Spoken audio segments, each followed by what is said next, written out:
Hello,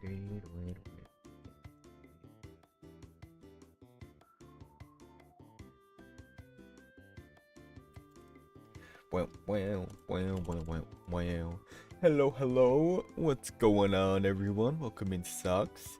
I'm just here on top of pairs of two Socks' base here, admiring my own base.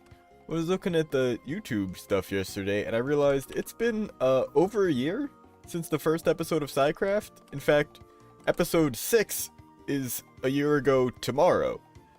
And it's been like a few months since I put out the last episode. We're definitely due another one. But I thought this might be a good time to do just like a little world tour, a little base tour, and check out all the other stuff we've got going on, future projects, things we're working on, and show off some other stuff that Socks and I have worked on over the weekend. We played a bit.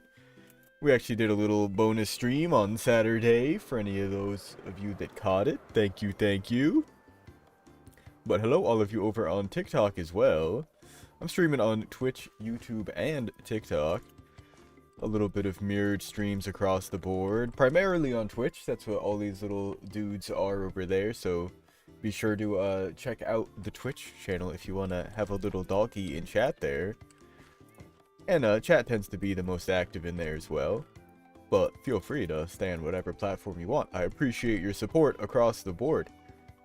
So, I think we'll just, well, Ron, I've got this issue. One of these plugins making my chest do this. Among other things. There's some issues with the bell. But we'll start here. I mean, this is my cabin in the woods. I think we'll actually probably run around the base, do some chores that need doing. But we've got a whole bunch of cats here from our iron farm that is like actually a village. But down in the basement, we've actually got something hidden away here. Let me pull this out. It's an ender pearl stasis chamber. Classic little ender pearl, ready to bring us home whenever we need. And a chunk loader to keep it loaded so that it'll, well, just be there whenever we want it to. And a little timer system. This guy will explain how it works, but ideally, you just press the button to prime the whole system, and then it's in theory ready to go. But it won't. I think it'll just bring us back immediately in this case, right? Yeah. So that means it's primed, ready to go. But if you press the button again, it'll add 4 minutes to the timer, or well, 4 minutes and 16 seconds or something. Behind here, we've just got a little etho hopper clock, classic design. But it's powering a couple dispensers here, or droppers rather, that are putting items into each other, and that signal gets brought across to trigger the trapdoors, and the signal strength is used to trigger some of these lights in the floor. But you can press it again to add even more time, so now it'll have to go through 2 cycles of the hopper clock. Now it has to go through 3 cycles, so that'll be set to roughly 12 minutes, and throw an ender pearl here. And I put another chamber there in case someone else wants to have stuff set there. Pairs of 2 Socks has put stuff in there before. We've used that on like I think sand gathering expeditions, or yeah, other things. But we'll check out this later. This is really the other big project that's taken up a lot of the time, and had been something I'd wanted to do for a long while, and I'm glad to just gotten it out of the system. But as the sun sets, I think we'll run over to the iron farm and kind of do this a little bit out of order. Because we do have this simplest little iron farm that you could really ask for. It's not totally perfect, but they always end up walking out of the walls when that happens. But basically, these are our villages. All they need are 3 beds and 3 villagers. They have places to sleep. The zombie bobbing up and down, one doesn't despawn because it's in a boat, but I also put a helmet on it just to be safe. But the trapdoors block its view, so as it pops in and out there, the villagers see it and then can't see it, so they keep getting scared, and they just keep summoning iron golems, which then try to get to the zombie and fall down the hole. I think this was a logical Geek Boy design. Most of my farms are. Oh yeah, no, I'm doing a full-on world tour. We'll be showing off everything. I gave a little sneak peek at it, but I haven't like actually gone and given it the full look. But then they just died down there, and we're actually gonna go collect the iron right now. Haha. Sketchy. But it's just a little decorated. I got the deep slate coal.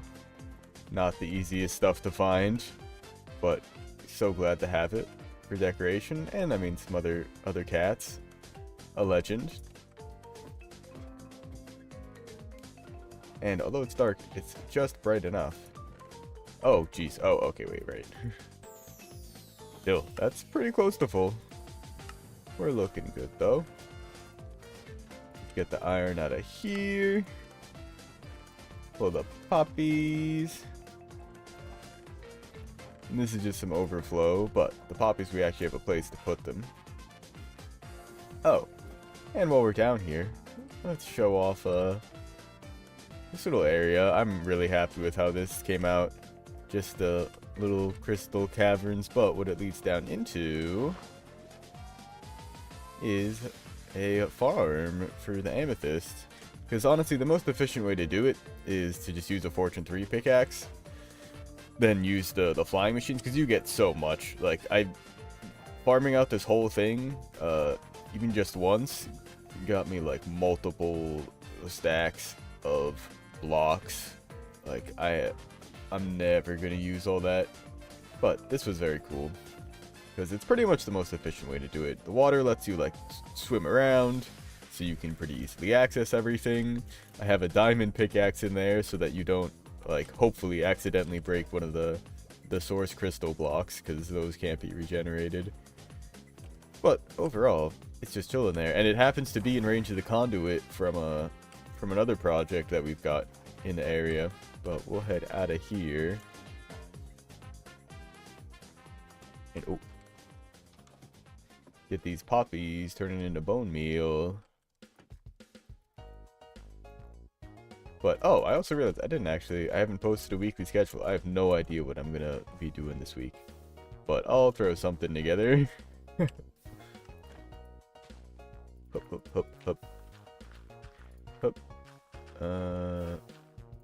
There we go. Get all that in there, turning into bone meal. Yeah, I figured with all that iron, this has got to be pretty full too. Soon we're gonna set these up with the crafters, so we don't have to do this ever. Which is crazy. Feels like that's one of the main things that oh whoops, he's going in the back. I've been doing just like on the server. Like I probably have a good number of hours on here spent just crafting down the materials. Hey bro, you have some news for me? Do you gravity bomb hit? I do not have a gravity bomb. Or any kind of bomb for that matter. Well, actually, I guess I have these fireworks here. And that's not, I totally have TNT crafted up. Whatever. I should have put the iron away. I should have put that bone meal back. It's been a while since I've done the chores. Yeah, I love the lighting down in the amethyst area. It is. It's like, I've thought about, yeah, putting more down there. Someone on TikTok just asked, do you gravity bong hit? Well, except they spelt it with an M. I wonder if they did that on purpose or if that was genuinely a typo.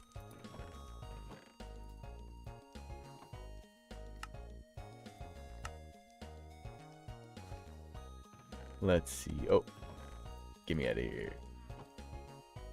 Yeah, geez, it's been a while since I've done this. I think we're gonna run out of room. We might run out of space. At the very least, we're running out of room to craft stuff. Should have put this iron away. I can barely make a full block. Oh, now I can't make a full. Well, I can, but. Alright, we've got to have more. Well, we'll just throw those in there for now.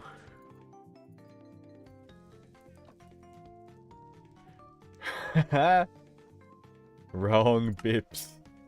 Incredible. Yeah, no, that makes sense. I'm sure there's plenty of ways people get around the things. I mean, so much of it has made its way even into like just regular like lingo. Like people started saying like unalive to get around like the filters, but now people just say it in real life. Like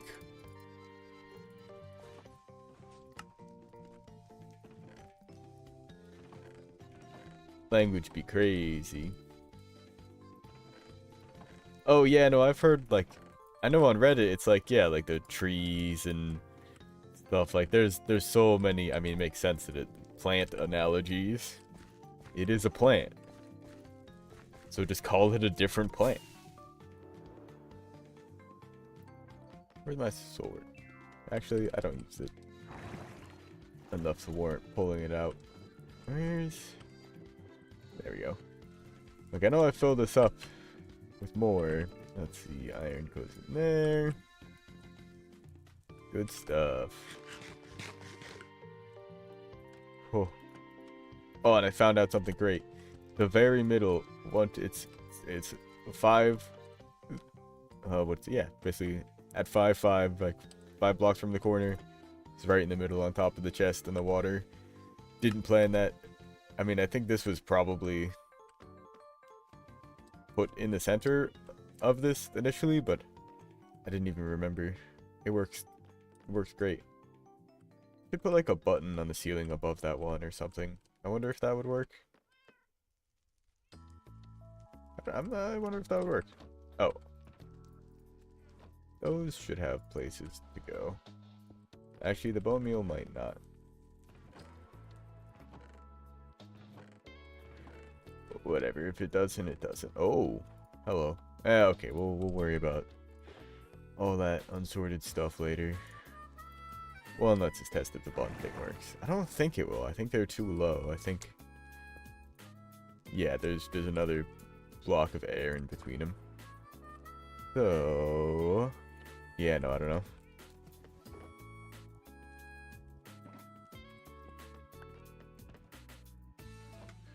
Alright. Well, I mean, this is the storage room. This is a design by Tango Tech from friggin' ages ago, but it works really well because you can, like, you saw sort things like this. So these are all like glass panes, but probably more accurately be something like the wood chests, where you can have a whole bunch of different stuff. Because it's pretty slow. It basically just one item at a time tries to put it in this chest, tries to put it in this chest, tries to put it in this chest, and then goes up the next row and keeps going. So these ones are actually like middle input, so if I know I have like I just went mining or something, just have a bunch of ores, I can just dump them all in here, and then dump all like my extra like wood and sticks and stuff in here, and then all the extra just stone right at the beginning here, so they all individually sort out instead of one by one going through the whole system. It works, and I mean it is really more for sorting than overall storage. Just so I have a little bit of everything, pretty much the goal. And I mean a bit of bulk for like the wood and stone, but really that's what the attic is for. This I didn't even talk about. This is the bone meal farm. I should probably go up here and see if things are working. It sounds like things are still going just fine, which is a good thing. And actually, I mean, yeah, we saw stuff going in, but I'm sure there's some cobble lying around in here. Yeah, this is a smooth stone generator, but every once in a while something goes wrong with probably like when chunks are being loaded in, or just randomly, who knows. Timing gets a little bit off. Oh, good stuff. Wow, that actually fixed itself a lot quicker than normal. Alright, that's good. I think that's just good. I mean, I guess it wasn't broken, now that I think about it. There was just some cobble that hadn't broken it yet. It was just lowering the efficiency. And I got the trapdoor ladder. I love that. But now we should be getting slightly better rates. We'll chuck the cobble. Actually, wait, do I have? Nah, that'll overflow it. But might as well top it off, I guess. Oh. Butcher's in there. Cool. And I guess really otherwise, Well, there's the barn. That was, I mean, initially where, well, I had just put a bunch of animals. They were just kind of out on the ground, but there is, well, I guess we'll go upstairs first. There's nothing really up here, just some hay storage and a couple of cats. You know, just hanging. I needed to move some around somewhere. But in the basement is where the fun stuff happens. This was my leather farm before we had the piglins set up. But, I mean, there was raw beef, because ideally I would just come in here with a fortune to get more leather, but I do have this set up, so you could just cook them if you needed. A little sneaky, just so you never, like, accidentally hit it either. And these were the cows. There used to be a lot more. I just kind of left these here in case I ever did want to run this again for whatever reason. But when there's a ton of them, they all get piled up, and you can see, like, this in the corner, like, it can get tough to, like, get all of them. Like, if I were trying to, like, breed them, I might not even be able to hit this one in the corner right now. Just, oh, well, actually, this is fine. But when there's a ton of them, their hitboxes overlap, and it won't work. But if, and here, I'll leave the hitboxes on. If you press F3 and B, it'll turn on the hitboxes for yourself as well. So that can be helpful for, like, parkour situations, or anything. Just see if you fit. It's also a great way to see how the hitbox is affected when you crouch. Or, like, I mean, I guess this isn't the place to do it, but in the air as well, I'm pretty sure it lowers your head height, not raises your feet height. That's why you can't, like, uncrouch in the air. Yeah, whatever. But if I pop this, it drops water from both of the corners, so now they're all bobbing up and down, and you can get them no problem. Plus, you won't accidentally hit the trapdoors, which is where the babies fall through, because the big cows are too big to fit through, but the babies are not. And then they'll come down here and grow up, and, well, you know the rest. From here, let's see. I mean, nah, I'll have to bring them back and everything. Well, I did guess I also brushed past a little bit. This was the wheat farm that I was, yeah, feeding the cows with. Oh, right, and there's the chicken coop here. It is a whole, like, automatic chicken farm. I'm not going to go down in there. You can get in there through a floor in the llamas there, but I took all the chickens out. But it's pretty simple where they egg go in here, they shoot out, baby chicken hatch on the slab. They're too small, but when they grow up, they get cooked. And, I mean, I've never really had to use it for anything. But we have a ton of feathers stocked up if we need them. This, I mean, is just a UFO that came in, abducting the cow, and I mean, I've got the bamboo farm inside. Get a better look at it in here. Yeah, in fact, we can't really, but we'll do a little free cam. Here we go. You can kind of see what's going on here. Wait a second. That should have up. Okay, yeah, there we go. Weird. Oh, also, oh no, there's not a bamboo missing. That's just, this one's really far to the right. This one's really far to the left. But there's a pretty cool redstone going on here. They're all getting, this is only works in Java edition, because they're all getting quasi connectivity, like bud detection updated. Where this redstone up here is actually powering these pistons. But they can't really tell, because, I mean, really, it's powering the block above the pistons, but the pistons need an update before they actually get powered. So when one of these grows, it does provide an update. And same goes for these pistons and this piston, which pushes the sand up to complete this circuit and turn the redstone off so that everything closes. And then the sand just falls back into place. We'll see it go one more time here. Yeah, there we go. Oh, hell, 2 more times. See, the torch turns off. Everything turns off. Piston goes back. And yeah, it's pretty effective. I think, again, I want to say it was Logical Geek Boy, because most of my farms were for him, but I think this one actually wasn't. I think the bamboo farm was by someone else. I do not know who to give the credit to. But it is a very cool design. Yeah, at the very least, just making use of the fact that the mud isn't a full block, so the hoppers can just pick up right through it.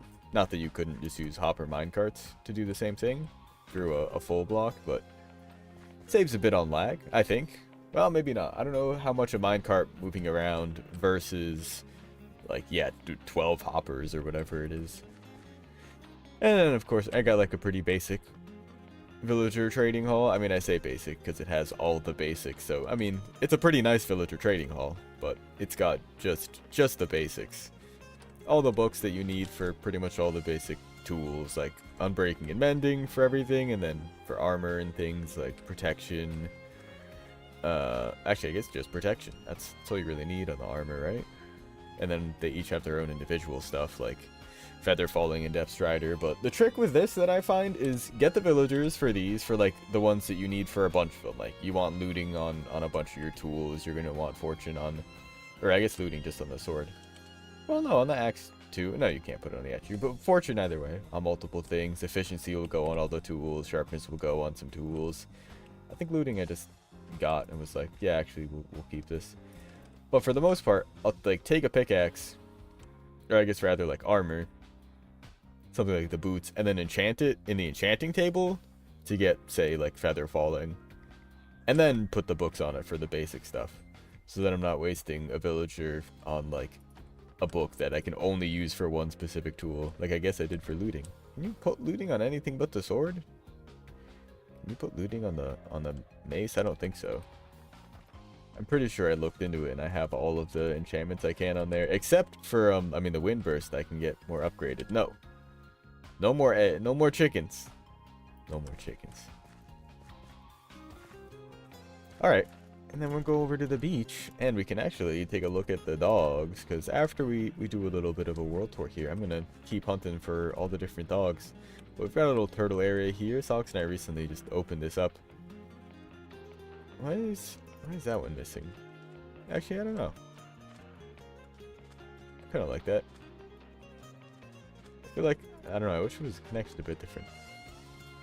Maybe these should be fence gates across the top instead. Well, I mean, I don't know. We'll mess around with it. We recently just like cut this all open because it was for the turtle breeding ground, and I actually have down here a minecart going around that was collecting the scute as they grew up.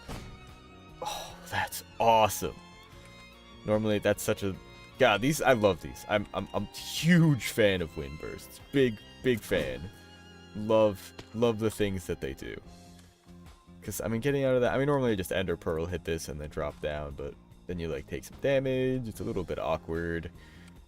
That was just clean as heck. And it closed the door behind us. I'm actually kind of surprised it didn't close the door before ahead of us. Like we didn't get stuck down there under the trapdoor. But we got a lot of turtles bred up, so Socks had proposed the idea of making a turtle city, so we kind of did. I mean, originally this was Turtle Beach over here, no? Turtle Beach, this is it. This is the one. And then I did expand it a bit. If we look at the original world, we'll see a lot of this was actually dirt, and I brought the sand back and rounded it out a bit. Make the area nicer. They love to gather here.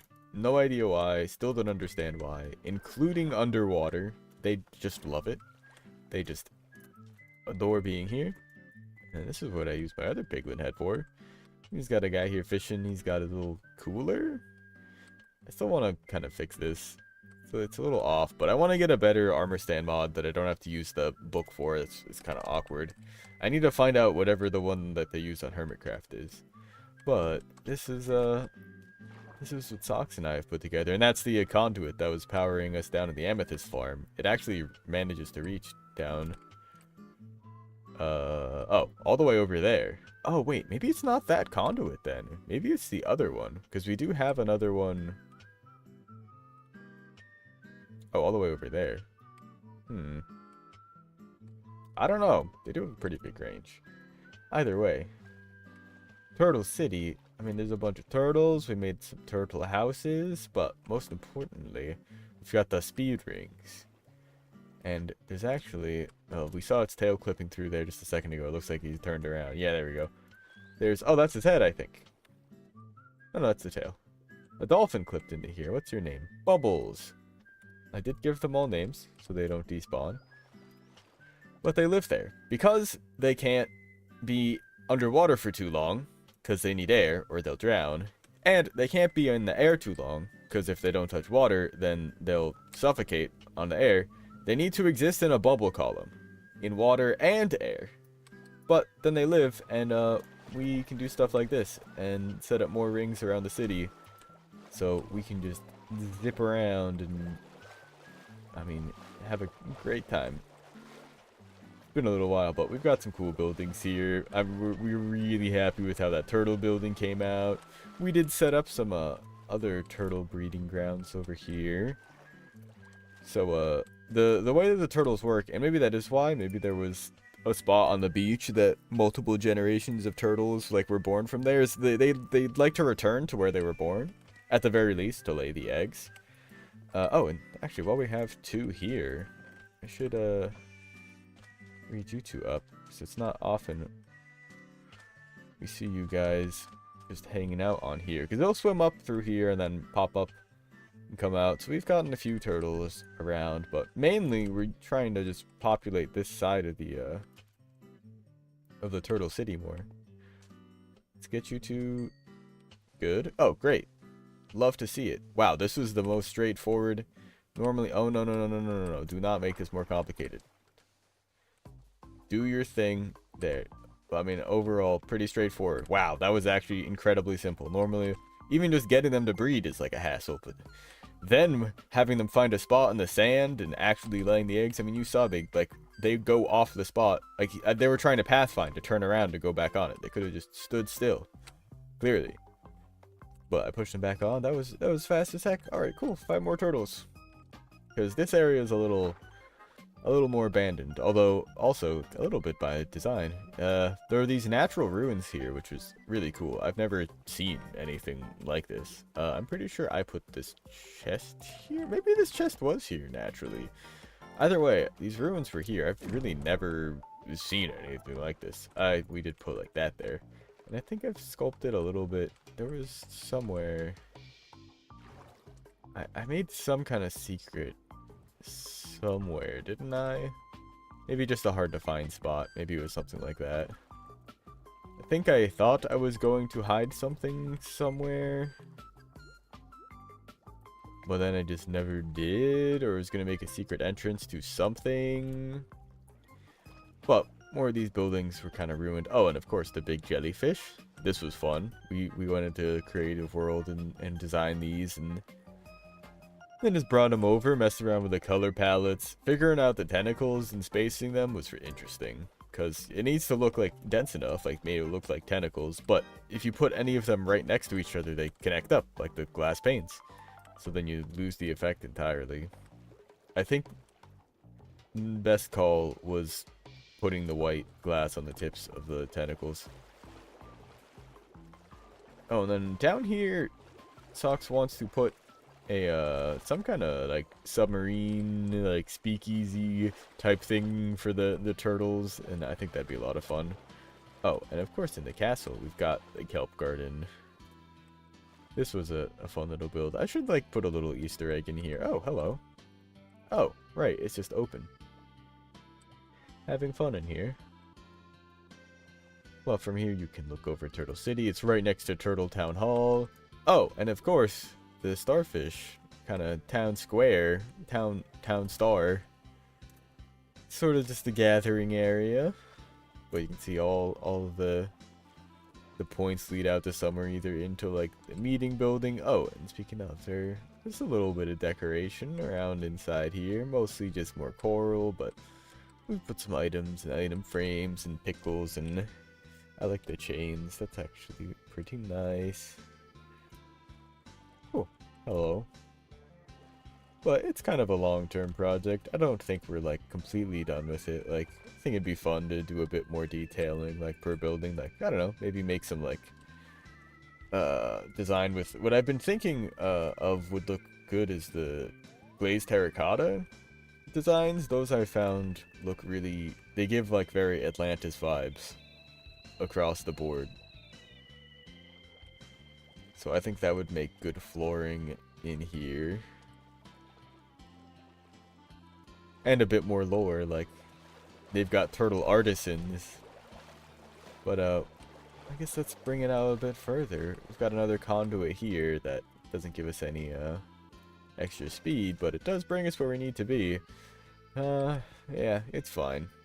We do have fire tick off, but I love that effect of the UFO. Like, it kind of tried to make it look like it like crashed in, like dug up the ground a bit and messed up the crops. But we had a lot of cats at our house initially, and we did breed up a few more over here. In fact, probably like 7 or 8 more, just trying to get one of each cat over here as well, so that people have, if they want to get any cats, they can get them. But most of these are originals from the house. Not entirely, but you were. I remember. Fluffykins McGee. Actually, a lot of these are new. Ah, you're Big Brain Brandon's son. Tux. Yeah, a lot of these are actually new ones. Vlad Stanley, I'm pretty sure you were from home. Pipsqueak, I think as well. Oh, Blaze, you were one of the ones that went to the Nether. Yeah, you deserve to sit up here. You've seen things. You've seen the world. There's a couple cats that I had to rescue out of the Nether.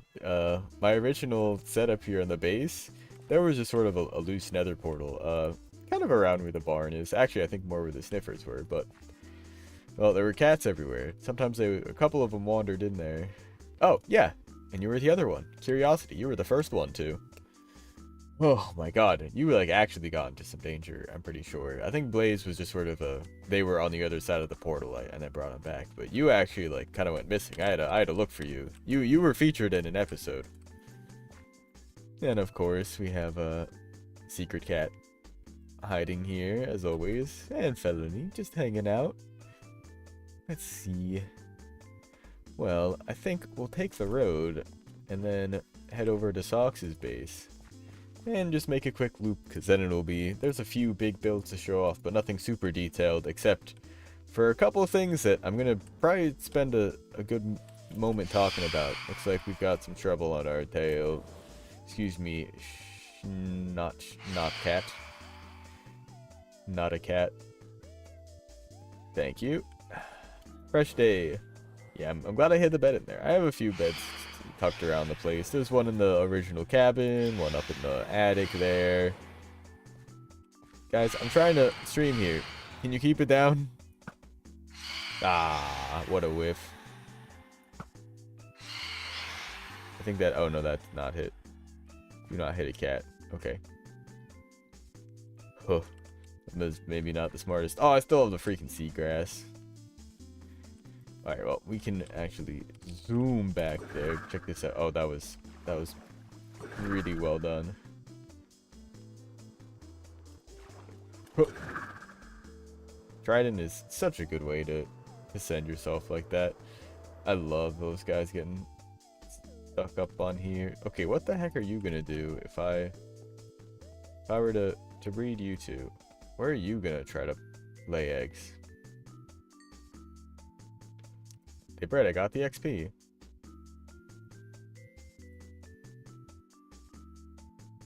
I guess we'll see.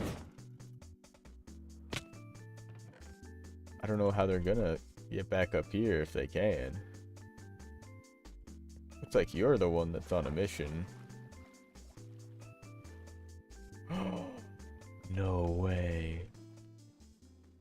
Okay, I thought that you were... I mean, there kind of was some expert pathfinding, but... Alright. Back to it. We were on a mission. Here's how you do it. Yeah, get the dolphin speed. So, we'll take the road. Oh! I shouldn't have swerved at the last second there.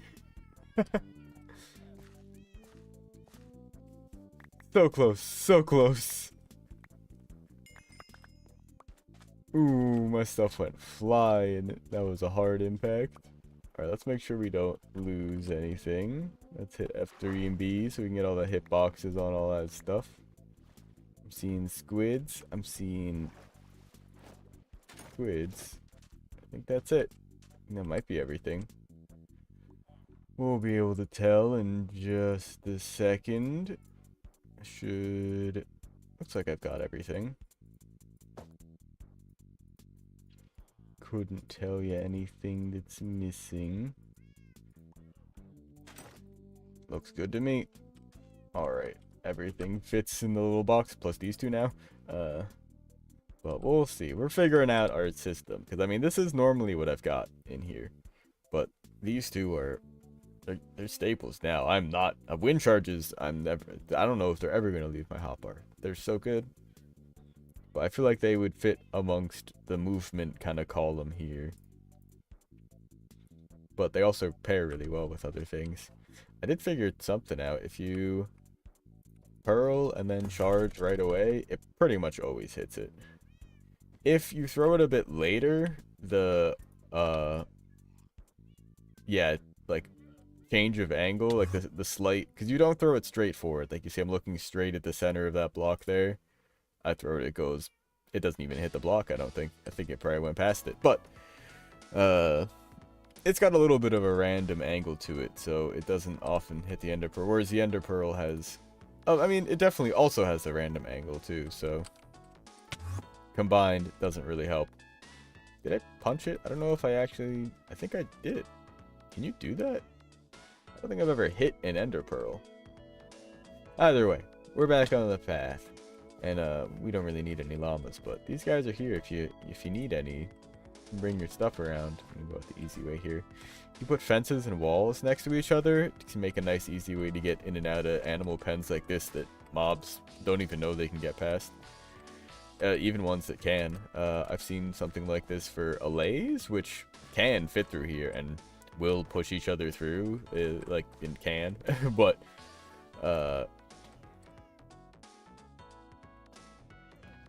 cool. I wasn't sure if that would still open with you sitting on it. This guy is the Rental Llama Trading Post Llama Rental Coordinator, because you can rent out these llamas. Just take the key so you know that so that he knows which ones are gone, and we got some leads for him. So you can transport your stuff if you ever, like, I don't know, had all of the shulker boxes in the whole server just suddenly evaporate. So we got a little path here, nothing crazy yet, mainly just designed for horses, but maybe we'll do a bit more decorating here at some point as we sort of continue to expand. But this is a pairs of two socks space. I didn't really give it a proper look. We're sort of walking through, but I mean, love the statue up there, and also the eyes. From down here, it's not as much. I mean, it actually kind of is. I mean, there it looks like he's looking off to the side, but as you go past, it starts to look more like he's looking towards you. At the very least, like straightforward. Yeah, it works pretty well. We set that up early days. But any Stardew Valley fans will recognize this. This is the cart. And actually, now that we've got the player heads, I feel like I don't think the vanilla tweaks stuff worked. Because I think I've seen Enderman picking up blocks. I haven't been dropping my player head. I should have been dropping my player head. Yeah, something's wrong with the vanilla tweaks. Actually, I can probably check that real quick.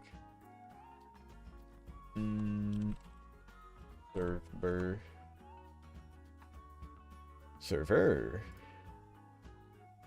.pro.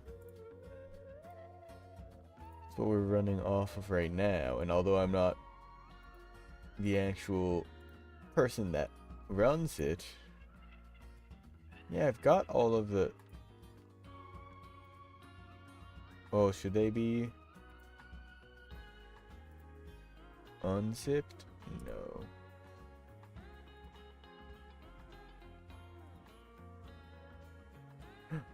Oh.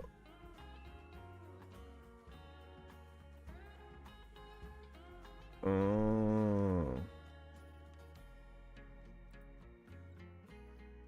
Oh.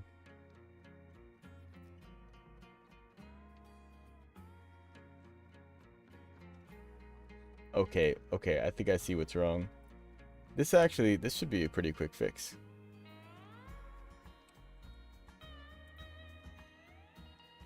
Because if I remember right, I've got the data pack here in just the downloads. Oh, dang. Okay, yeah, no, that is the thing. Data pack. Yeah, these should all be vanilla tweak stuff. Cool. Delete. But then upload this one. Unpack. Yeah, okay, so vanilla tweaks setup. Do I need to unpack them in the servers? Here in data packs. I mean, we can get rid of the unzip me folder.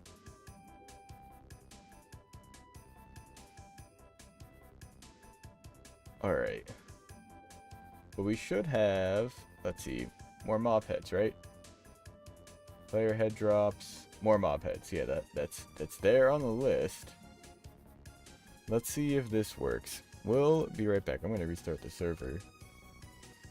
Because I didn't even realize. Yeah, that's been wrong for a minute though.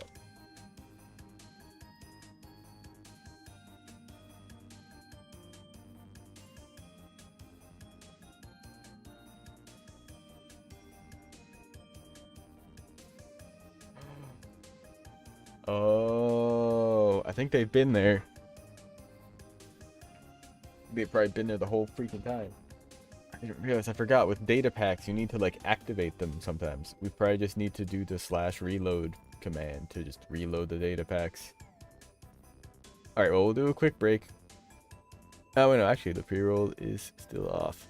So I think that's running automatically. I should maybe set that up to be manual if I want to do it like that. We'll see. So ideally, that's all fine.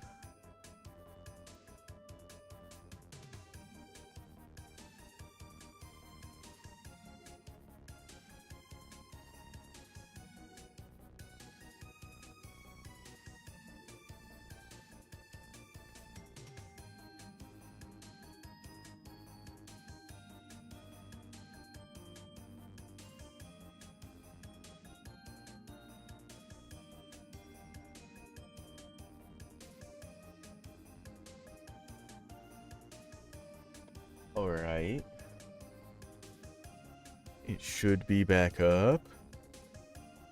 And I didn't even think about it. Slash reload. Reloading.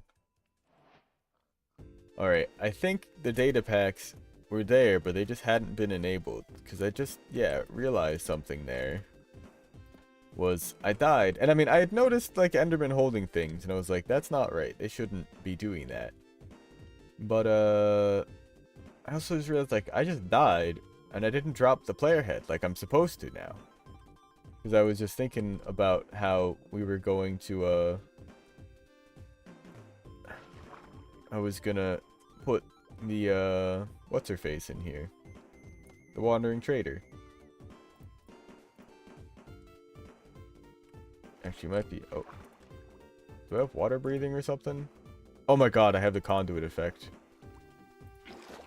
Oh my god. Oh. What the? Huh?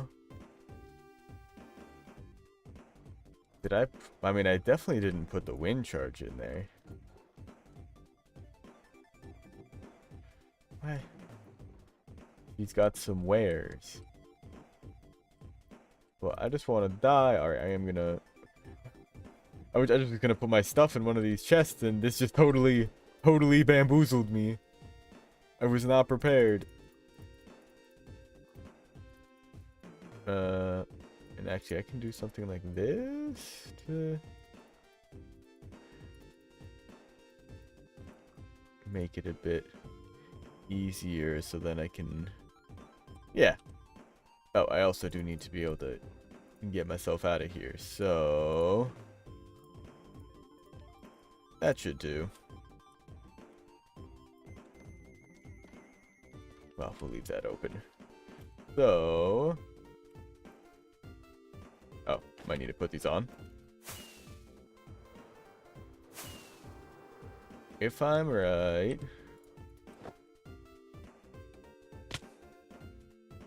Oh, I don't know. I don't know if I saw it. I don't think I did. No. No player head. Oh, that was a quick way to repair the little elytra, though. No player head. No player head. Data packs? Still. Oh, alright. Things don't go back in that order. They go back in the wrong order. Aw. Okay, wait. We can kind of do it like this.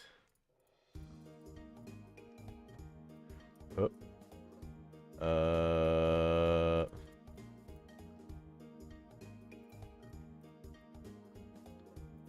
Yeah.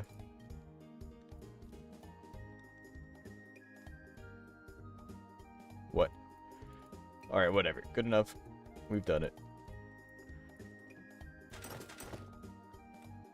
Well, we need to figure out why the heck the data packs aren't working. 'Cause that's not cool. We should have data packs. The vanilla tweaks. These need to be working. But, let's see. I mean, I put them in the right place. I triggered the command. Maybe I'll do it again. I mean, I don't know what that would... Loaded recipes, loaded advancements. Missing meta... Wait a second. There's a file. There shouldn't be a file.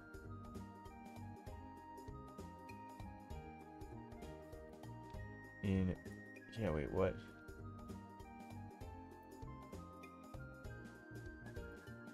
This ain't right. Files. Yeah. Vanilla tweaks, vanilla tweaks. Yeah, nope.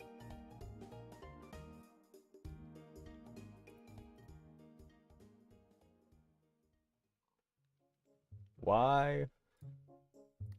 Why you tell me that there is issue? Missing metadata. I don't have that file anymore.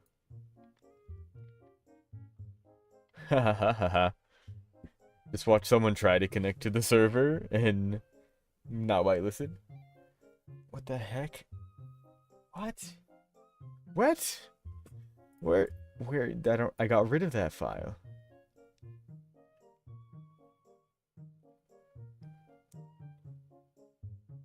Missing metadata.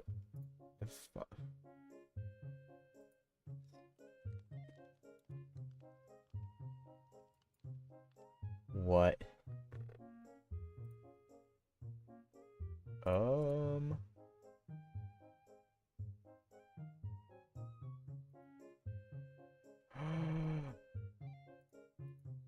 Is this not where these are supposed to be? Wait a second. Wait a second. There's...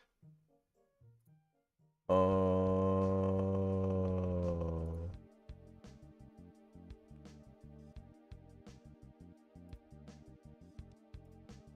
I think I've just had them in the wrong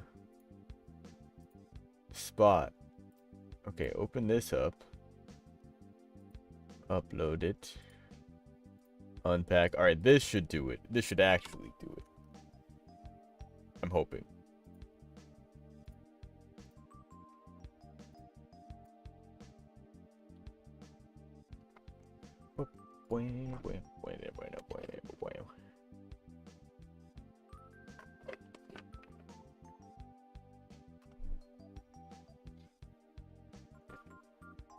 Alright. New data pack. Okay, all that seems to have actually, like, worked now.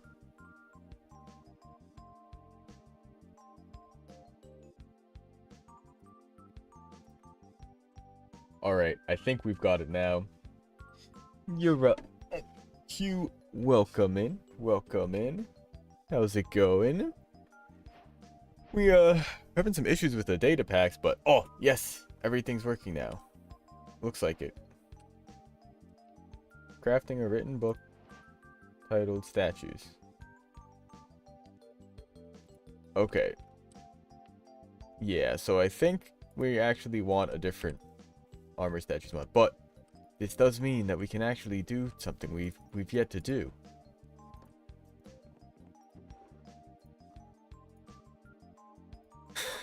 Yeah, I'm like, I thought I recognized that username. How do you even like how do you like look up what like servers someone is currently on and then try to join it? Like, I don't even know how that works.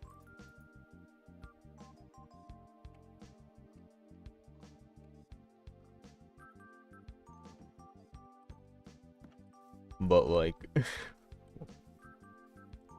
okay, so you're just looking for random server IPs. But then in that case, I guess vice versa. If you just found this random server and like tried to join it, how did you know?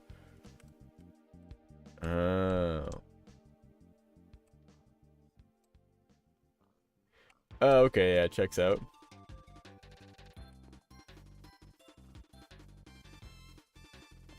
Yeah, because I've had people do this before. This is not the first time we've tried to have someone just like randomly join the private server.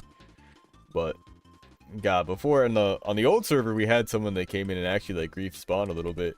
Learned very quickly.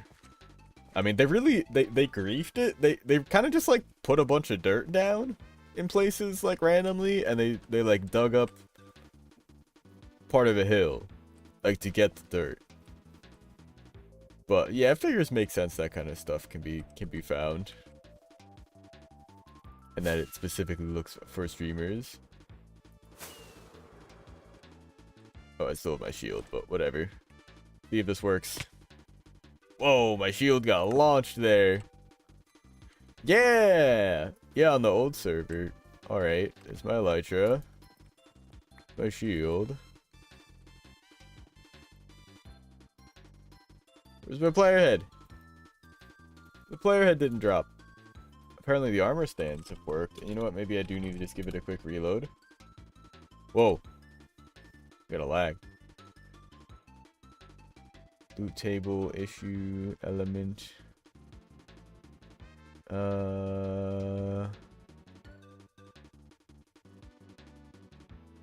Something. It looks like a couple of the mobs might have issues, but I don't know. Got a server IP to a streamer with nice. Yeah, I know. I mean, nowadays, I think most people will have their servers what's it all wrapped up. Oh god, wait a second. Is this? No, that's the old world file. Well, the server's whitelisted. I mean, I don't know what you like were planning to do once you like get on these random servers, but there are definitely people with like just malicious intent that just go and like destroy things that like people have been working on.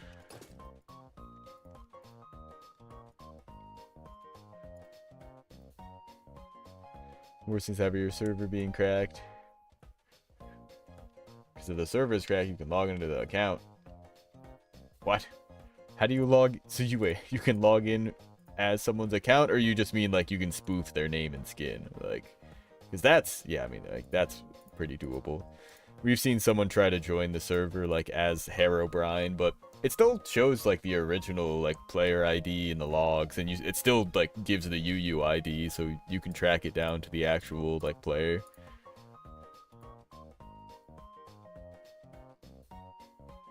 Because it was, I don't even remember what their actual name was, because it was just some random name, but on the console log, it like showed that they tried to join like as Herobrine. Let's see. You get on a random server, join. Yeah, no, I'm good. I'm not interested in, I don't know, messing with people. Interrupting their streams. Like if you had actually gotten on, that would have been a problem. Like I would have had to stop stream to shut down the server, like put you on like a blacklist or something, or then set up the whitelist. Like if we hadn't had that set up, you would have just like been a big problem. I'm not really for this, by the way. Like, I don't really see any good intent in this kind of thing. Like, you're literally hacking your way onto servers that people are streaming on, like, for attention. Are you streaming this? Like, is this getting turned into content? I just don't understand the appeal. I get the possibilities, but like I don't see why someone would want to do this. I know it is done, but it's never been a good thing. Like, it is.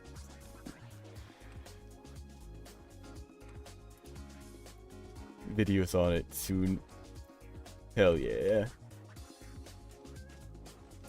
I mean, I could see the appeal, like, yeah, like, for content, but yeah, hell yeah. But I mean, I guess same kind of idea. I don't know. It's like, even still, like, rando joining the server, I don't care what they say. Like, I don't know what they're doing on here. They're getting out. Guess it depends on the server, but this is like a private server that we've been running for over a year at this point, so that ain't happening.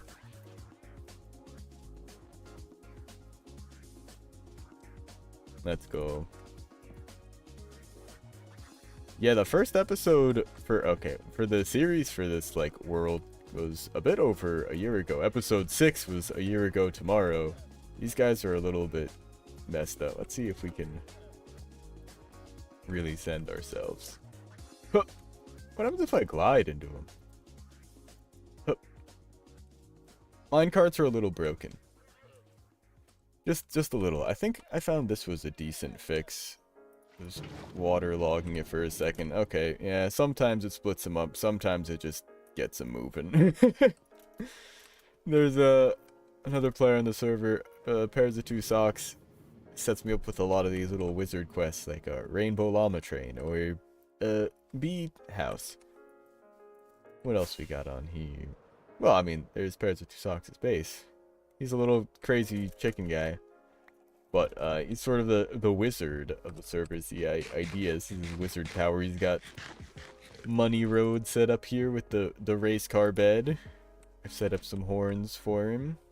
But we've got a pretty cool door here. This cat is actually activating a pufferfish, but once you push it far enough away, it closes, and the door closes. And vice versa. Puffs up, triggers the tripwire, and boom. Early skulk sensors.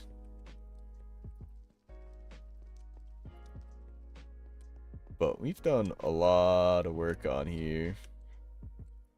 I mean, I've spent a lot of time. I mean, he spent a lot of time building this. I did make the door, but I'm kind of the redstone guy. If you go to my YouTube channel or TikTok or anywhere really, I mean, most of my shorts and videos are all redstone tips and stuff. I mean, I've been playing the game since 2011. Like, we've all been playing the game for a long time. Like, Pairs of 2 Socks, the one who lives here, is the one who showed me the Minecraft in the first place.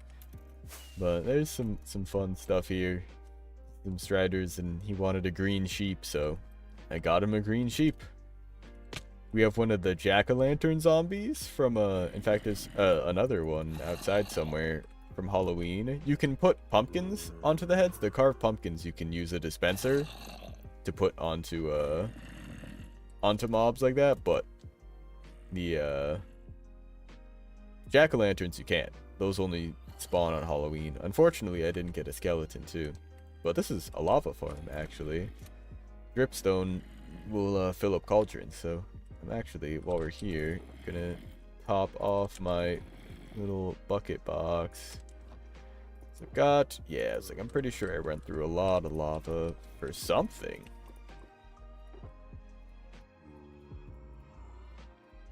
Yeah, that'll do. Gotta be stocked up.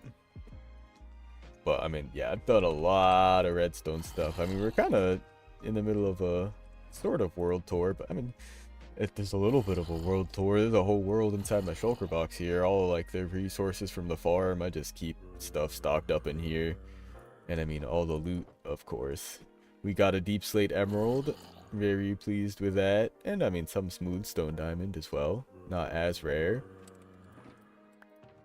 But let's see. A little bit of treasure. Some other just random stuff. Most of this is just like potions and other kind of random crap. Makings for a beacon, so I can just use that for any kind of project. And actually, we are looking for all the new kinds of dogs in 1.21. That's kind of our other main goal right now. It's just wrong. Pickaxe almost turned that ender chest into a pile of obsidian. But I love the way to get out of here. The drop down. If you put a powdered snow under carpets or moss, it's you just fall right on it. It's perfect. You know, we'll close it up behind us. Oh yeah, that pushes you up. Oh, and there are a couple of secret entrances. There's one in there, but there's also one down here to a little laboratory where he's got his doggy, and I don't know, he does all kinds of stuff. A workstation, but I've set up lots of redstone stuff in here. I mean, for one, a couple little fun things that ow pop out of the floor, but I like that door. It needs some work. Ow. Turn all the new types of dogs into the Power Rangers. Yes. Let's wow, I thought we would be too far away for that. I think 3 blocks is the range. But also, it seems like don't have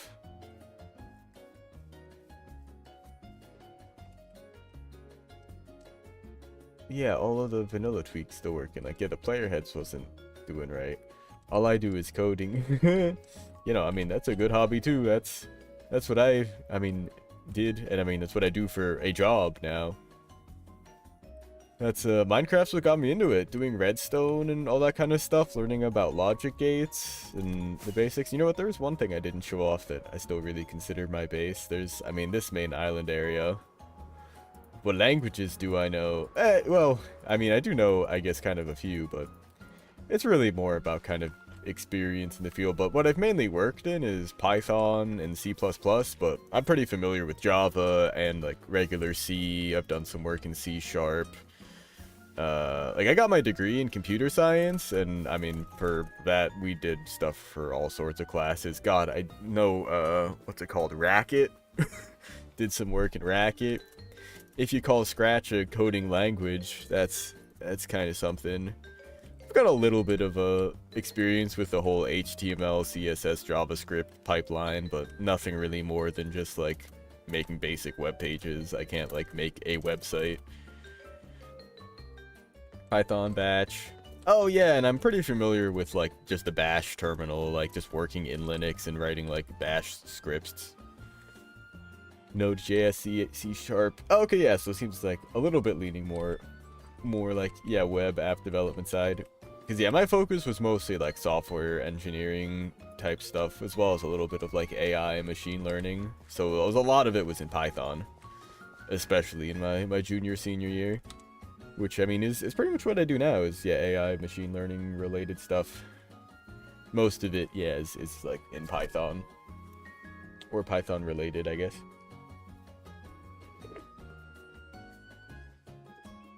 But, after, I mean, doing that, I usually work, and then I'm streaming. We play Minecraft, we play all kinds of games. I didn't actually put up my weekly schedule, but we're probably going to be playing more Mario 64 this week. Going to keep working through Mario Bros. 3. What else were we playing? That was pretty much it. Oh, quick stretch. Gotta. Alright. I keep ending up back here, but we were doing a little bit of a tour. Oh, just wanted to sleep. Well, we'll head over to the lighthouse here. Just started coding at 10. Oh, hell yeah. Nah, getting a few years under your belt real young. That's so cool. I mean, coding it's so much more accessible now. Like, there are, of course, like, resources out there to teach yourself online, like, 15 years ago when I was 10, but not really as easily if you didn't know what you were doing, like, or how to, like, really do research on the internet, which I sure as heck didn't. But I did find Scratch, and, or was shown Scratch, and did a whole lot of that. And then did Java a lot in high school. I was on a robotics team where we used Java as our primary coding language, which was insane to do for robotics. You'd never, like, actually want to do that. It works, but it's not ideal. But this is, what's this? The Pillager farm, a raid farm. We sorted all the drops, just simple item sorter, emeralds, redstone, sugar, pretty much just all, like, the witch drops, basically. And then, of course, the goods. And, I mean, some health potions, not that we really need them. And then a little trash system, so everything at the end here that we don't care about just gets thrown into lava. I'm gonna spruce this up a bit once we upgrade it. I'm gonna finish the build in here. I want to build a whole spiral staircase so you can actually walk up and not just have to take the elevator. But more importantly, we need access to over there where we can actually get on this ladder. Ah, dang it. Let's see if I can make this. Oh, well, I guess I can at least just show off the redstone.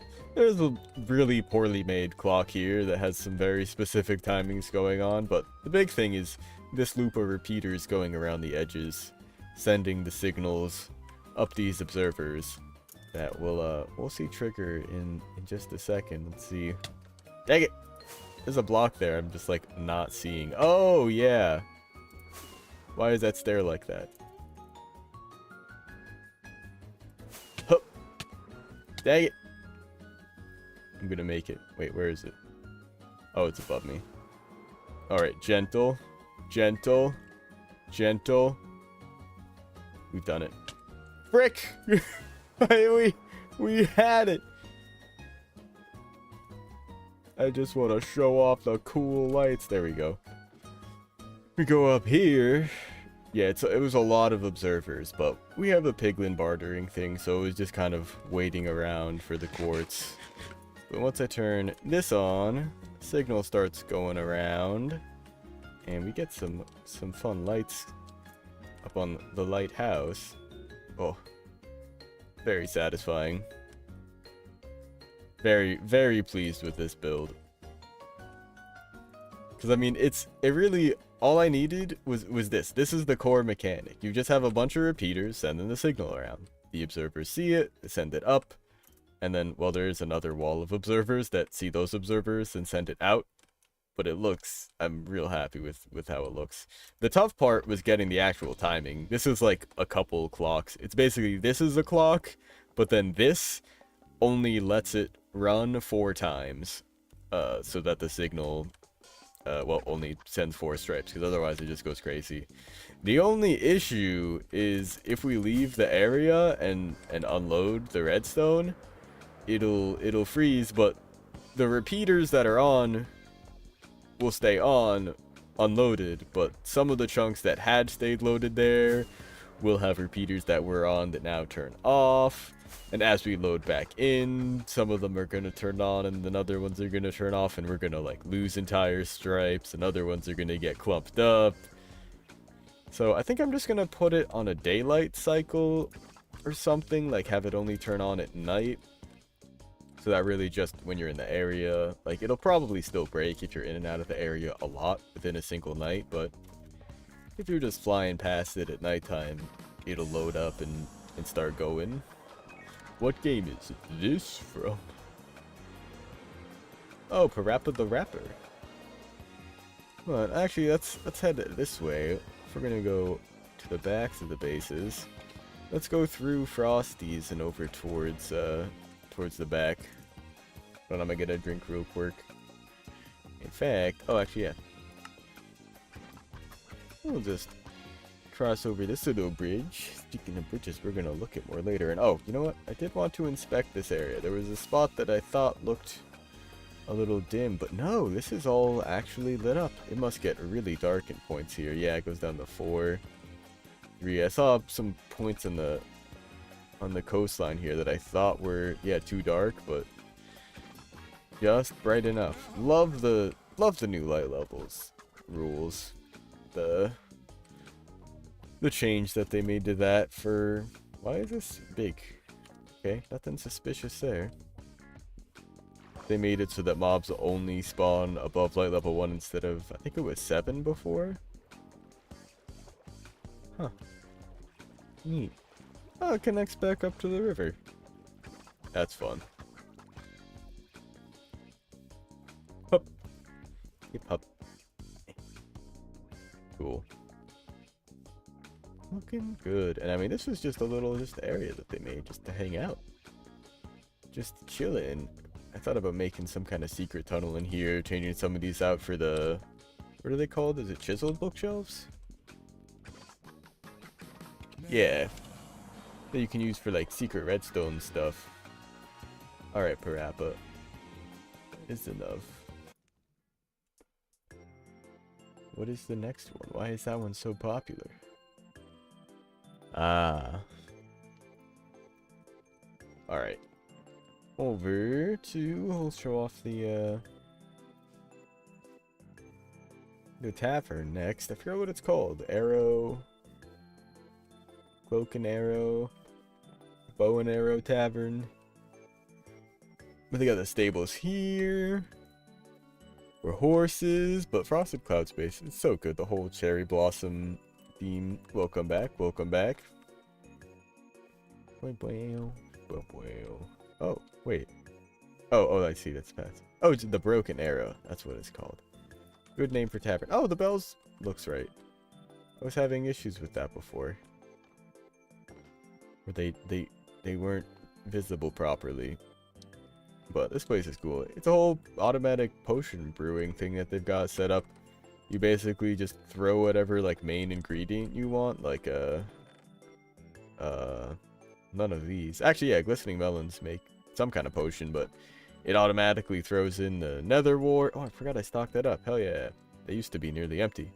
And full of water bottles, and then all you gotta do is select what kind of add-ons you want.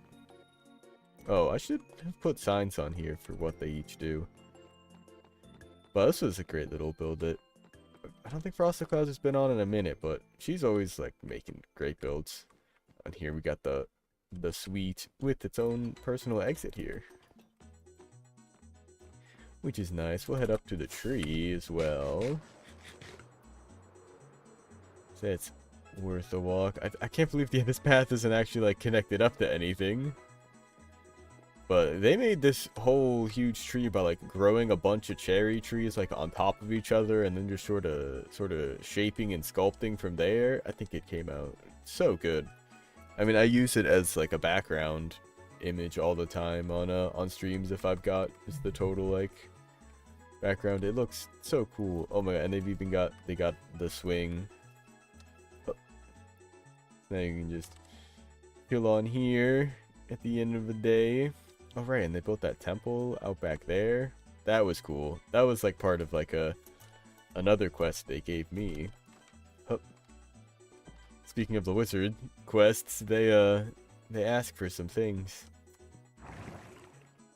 Well, this base is pretty cool. Like it's nothing like super nuts except for this room maybe. I love the big old world map, and it could use a little bit of updating, I think, but it's pretty dang up to date. Yeah, actually, that's pretty much is. I mean, we made that bridge just recently, but that's our world. That's my whole base there. There's Pairs of Two Socks' Wizard Tower, Frosty's Treehouse, and then we'll head over there after this. Sand and oh well, have a couple bases in progress. A village we're working on. And then went over to the Lich's base last. That's something that I'm gonna be working on in a little bit. Oh, and actually the part of the lighthouse isn't even there. It's covered in glow lichen so that mobs don't spawn. Did I miss a spot? Maybe for the raids. But this base is just fun. It's just all kinds of like, yeah, tree branches. Love it. I forgot that she's got the dogs here too. Little brewing stand. There's a storage room somewhere in here, but it's a little bit like a maze. I'm not gonna hunt it down. Ah, pretty sure this is just the way out. Although you can jump from the top. You think I could apply to join? Not this one. This one's like been all like it's just us personal friends. Like we've all known each other for like 15 years plus at this point. But I am going to be starting a community server pretty soon that's going to be similar. The idea is sort of a vanilla plus type situation, so no like crazy mods, but enough to like make it a little bit extra, like probably adding the player heads, and maybe we'll do things like claiming chunks and stuff just to help prevent griefing. But I and Pairs of Two Socks will absolutely be playing on that, and I am sure we will be able to recruit some other people around, and I mean other people in my community have absolutely expressed interest. There's usually not too many people around on the Monday streams, but Twitch chat's usually pretty lit up with a few people.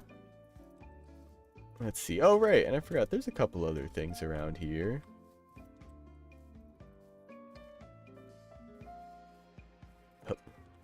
Little like sugarcane farm that Frosty made. Not the most efficient thing, but it is a thing.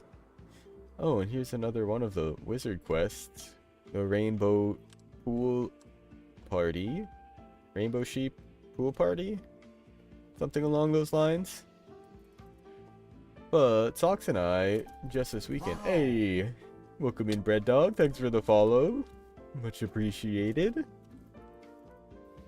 Socks and I built this bridge based on a design that he found. We did some palette swapping, but what I think is really cool were these leads here that they had set up. We've got them hooked up to boats just underground here, but I love the way that looks. Like it's tethered into the ground there. But we use the new tuff blocks, and the rest of it is just spruce. Some campfire roofs. These are expensive as heck. But nice little bridge over to one of the players. Their username is I Eat Sand. We just refer to them as Sand.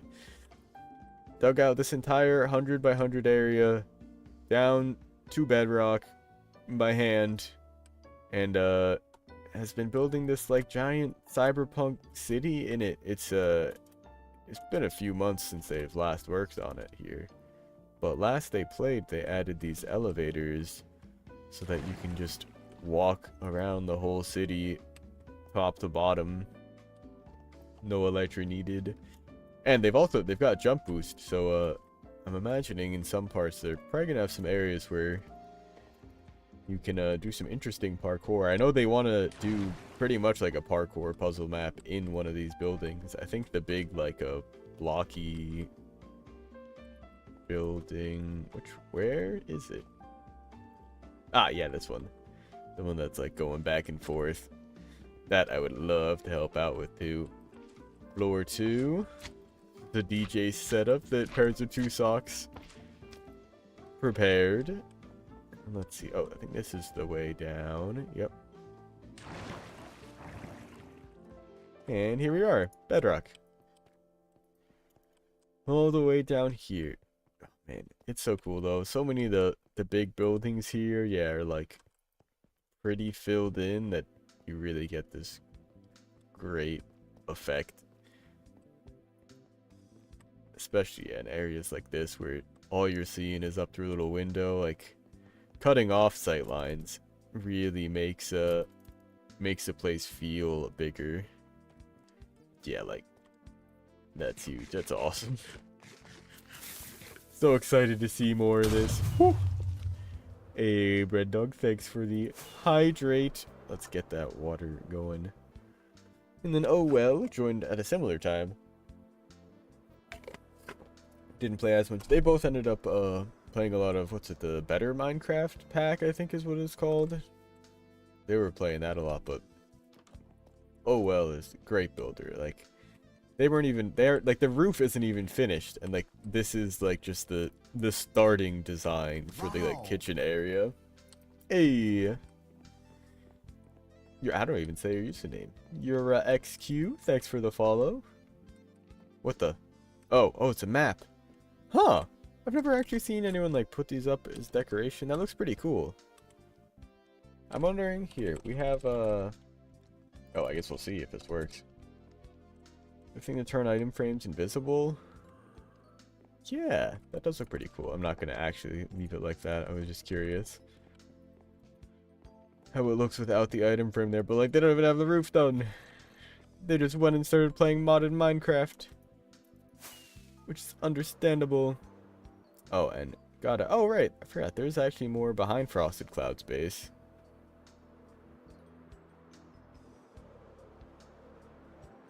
They've got this whole waterfall that they've set up. I think that water was natural, but they brought it down here and made a whole like little river through a, I mean, I'm sure this cave was natural, but they put this like whole spine going down. It looks cool as hell. The rib cage coming out is very mysterious, but it's a cool area, and I'm pretty sure this was actually just for display, if I remember correctly. Oop. There isn't really anything going on here, yeah? Thing with this literally just goes up to nothing. That's pretty good. Oh. Alright. Now, let's head over. Oh. It's like, where's my trident? There we go. Yeah, like some things are out of order there. We go. Oh. That'll do. Oh. That'll do. Come on. Let's go. Alright, more or less. Oh, and anyway, we do want to travel by foot here. Because we're going to head over from here up to, well, the sheep farm here. Carved out some paths to connect everything up finally. And this is a sheep farm that, if you can't tell, Frosted Clouds put together. Nothing crazy going on in here. I might swap out the floor at some point with wood, or actually maybe all with like coarse dirt or something, but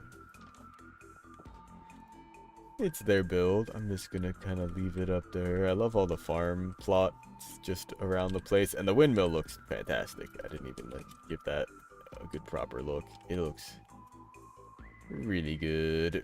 Design that based off something they found,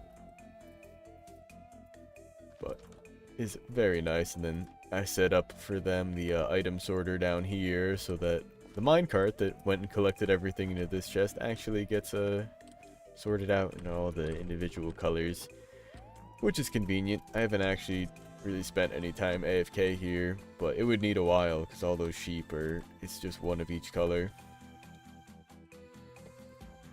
But from here, we gotta head over through this village, which is our next real big project. And I say next because we finished up the Iceboat Road pretty much. There's some little things here and there I would do and might be fun side projects later down the road, but this is really next step. Of course, we've got a portal to the Nether here. We can get to the end, Ender over in the end to get our XP farm, and it's also a way to get over to our witch farm, which I believe is down south that way. South, yeah. But this was an abandoned village that, well, Flexicon actually put up most of these buildings.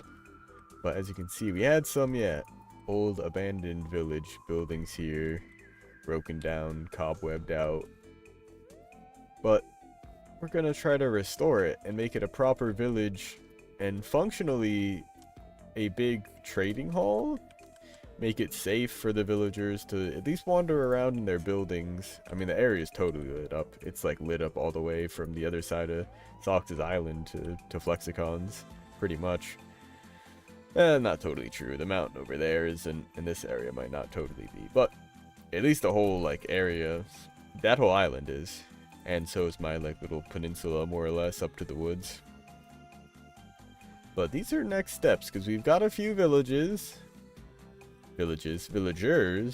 stored away from when I was doing the villager trading hall. I brought them over here and stuck them in a hole, because I knew we'd need them eventually. So they just sort of exist there for now, and we'll breed up more as we need. But we're going to have to start getting them at least to have the right jobs. We need to get them, well, all with the trades that we want. And then we can start working on cleansing them, basically infecting them with the zombie into a zombie villager and curing them repeatedly until they give the cheapest trades possible, which is something I still need to look into, because I don't know if it's possible to get like every single trade down to 1 emerald per whatever the thing is, or if each different thing has a certain limit. Oh man, and after Frosty built the wool farm and I put the sorter in there, Flexicon went and made the classic Nyan Cat. Needed to have that on the server. He'll probably fly somewhere else at some point. I think that's a fun thing. Very I'd love to move it around like they did earlier on this season in Hermitcraft. There was a giant Perry the Platypus that made its way around to a number of different builds. But our main concern, at least right now, is getting pathing up to the top here. And now we got to figure out the buildings. How we're going to organize all of the different villagers. Like, I think we're putting the fisherman and the cartographer together.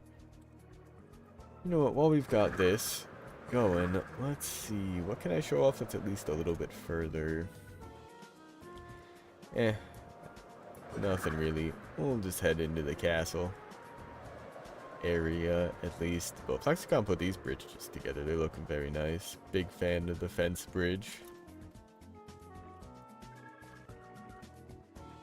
And just this one as well. I mean, they did a great job. Just like, I mean, well, this cave here is super cool. But just sort of blocking off this area and terraforming in general. Oh, hush. There's an Enderman trapped in a boat. No need to worry about him. But Flexicon is away for now, and while they have pretty much finished the main functionality of the build, all the rooms and stuff, they have not decorated everything, and they've given that task to me. And I think we're just gonna head in there. They've got a storage room down there, but oh, it does look pretty cool. Is worth checking out. Oh, and of course, their panic room. They've got the beds, some backup gear, everything you need. And this nice little storage room. And they're gone and potentially gone for a number of months. So they dumped all their stuff in here. At least all the stuff that they had in their ender chest. Similarly, they've got a setup for a beacon. But they've got a nice system here. No like automated storage, just well organized. Alright. Oh, and I mean, this was their starter house before any castle was here or anything. This was what they'd put together. Although this was much more full of chests, I will say. I'll go in the quote-unquote main entrance here. Very nice. And of course there's passageways through the walls. That looks like the work of an Enderman. And in some different areas around the place. But for the most part, there's not too much behind some of these doors. Actually, I think they connected up pretty much everything to something at least. There's maybe a couple dead ends like that, but most things are connected up. A little bit of decoration. This plaza, I feel like could use some more life, something going on there. Hey, welcome in, Gabrielle. I think Gabrielle, but going well, doing well. Having a good Monday so far. Was working in the morning and now I'm streaming. We'll probably do some more work after stream and make a short for tomorrow. Because I was bad and did not prep stuff for the whole week. Yeah, some of these are unfinished, but I don't honestly even remember this building. Like, where did this go? What?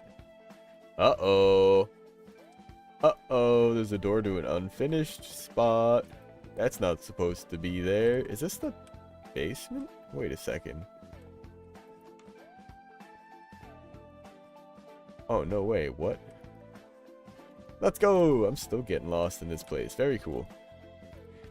But this is a, castle, maybe a Flexicon. We're doing a little bit of a server tour kind of deal. Looking around here.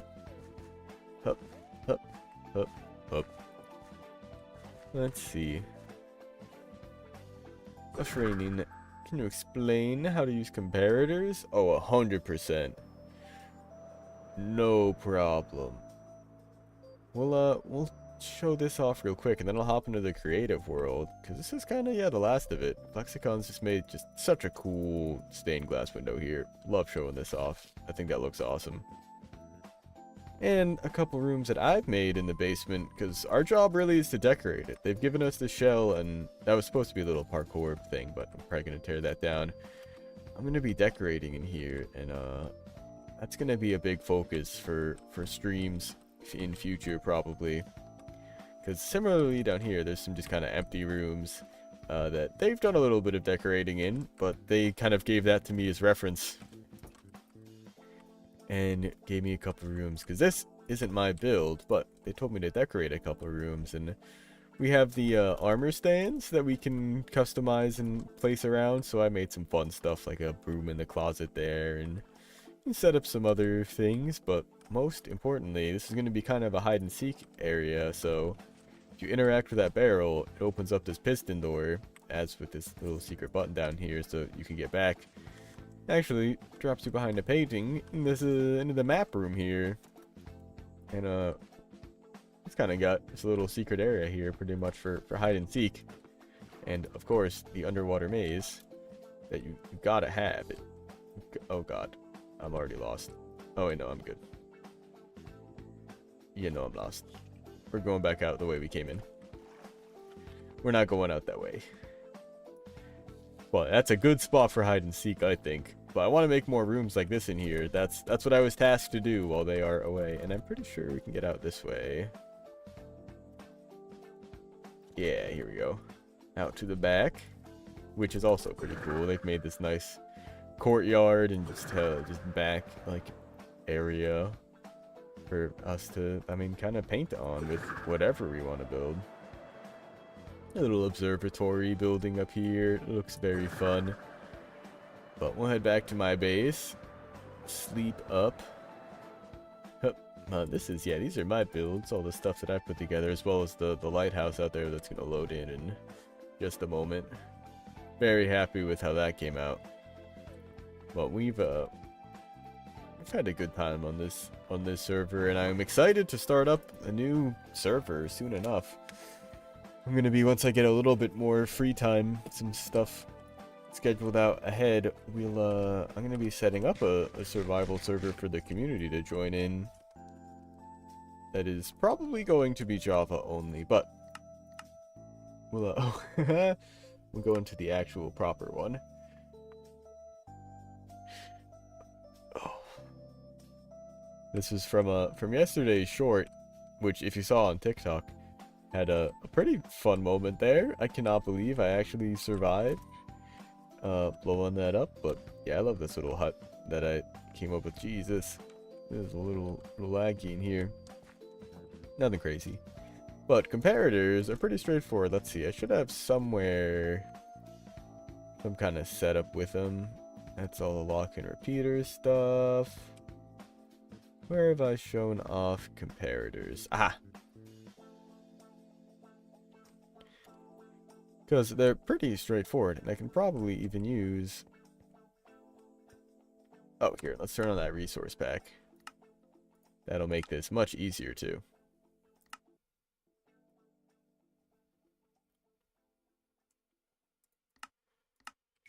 But pretty much... Oh boy, there's a lot of stuff going on here. They compare signals. Man, this was actually, yeah, set up from the short. But, you know, redstone signal strength, powers 15, and then goes down from there. And a comparator just outputs the signal strength that they read. So this has gone down to 14, but they will just repeat the signal at 14.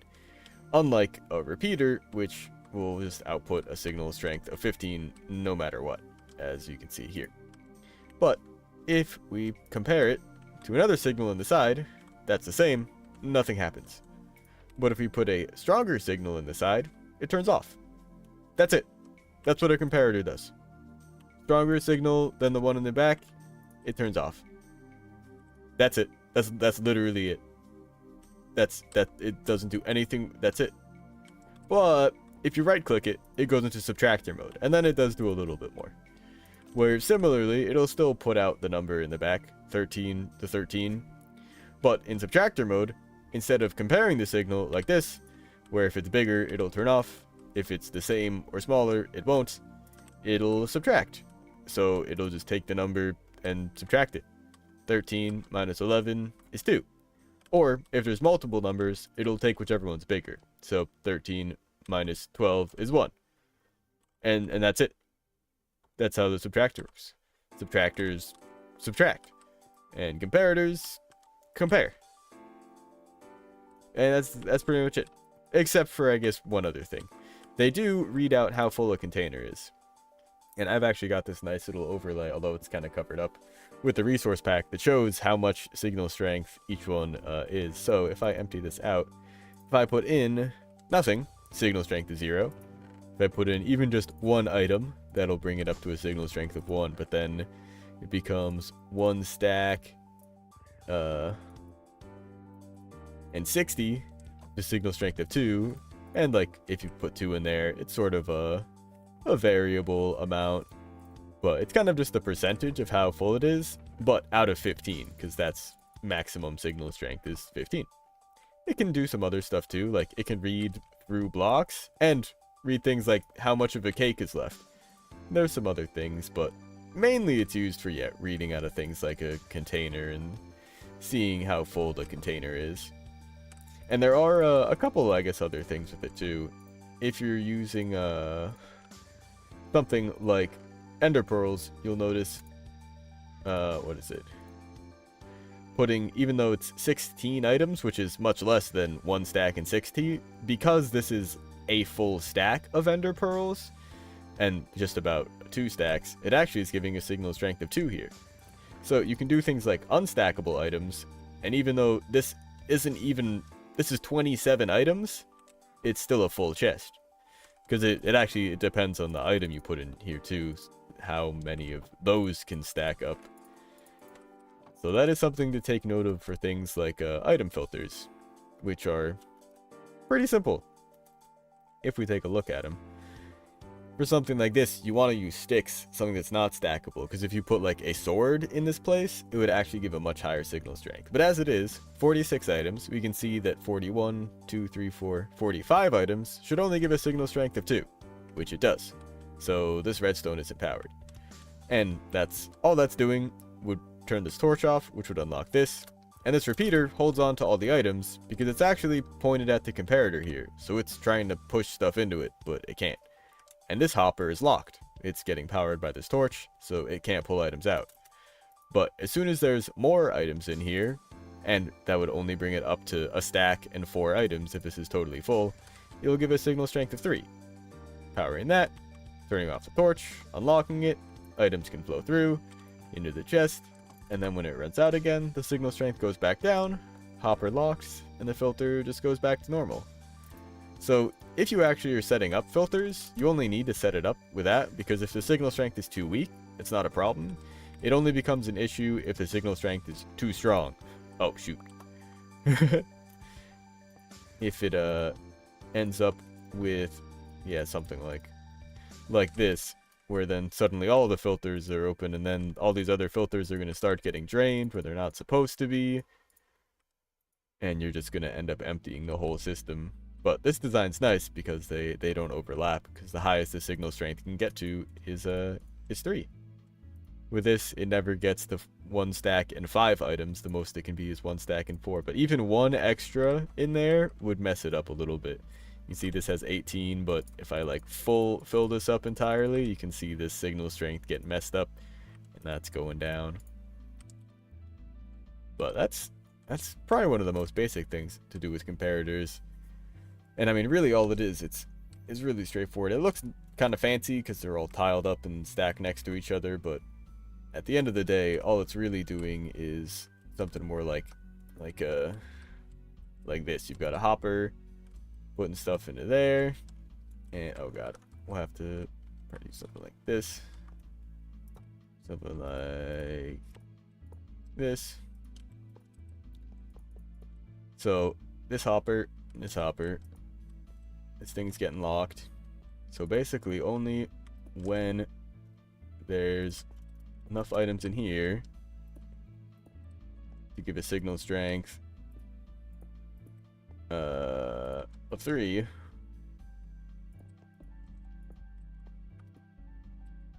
Jeez, this is ugly, but I mean, this is kind of just the idea. Like, that's what's happening. This torch is locking this, so anything I put in here can't come through until the signal is strong enough to unlock this hopper and let it pull items out. And then it does.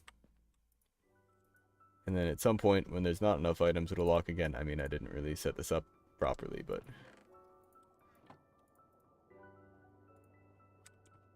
you get the idea. It's just a little loop, but this is just as compact as you can get it, pretty much. And it's a tileable design, so you can set up multiple filters next to each other and then send stuff down the line, and it'll all go where it's supposed to. The redstone or the torches and whatever. It just needs to be stackable. Subtractors definitely have other uses, like putting it in the subtractor mode, but really there's a lot of just experimenting to do. One of the other actually really big uses that's very helpful with the comparators is this, because they output the signal strength behind them. So if you try to do something similar, I guess we'll show this with repeaters.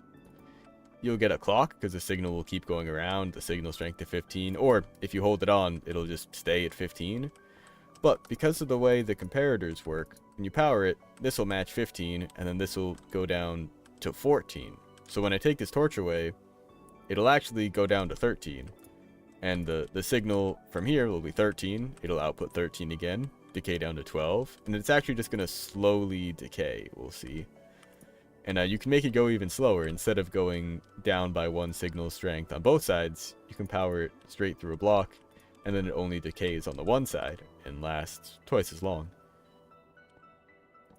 Works on Bedrock Edition? Yeah, as far as I know, all of this that I've shown with the comparators should work on Bedrock Edition. The only things that I know of that are different on Bedrock Edition are, one, the quasi-connectivity and like bud powering stuff, specifically for like pistons, because in Java Edition you can do things like this, or will that power it? No. You can do things like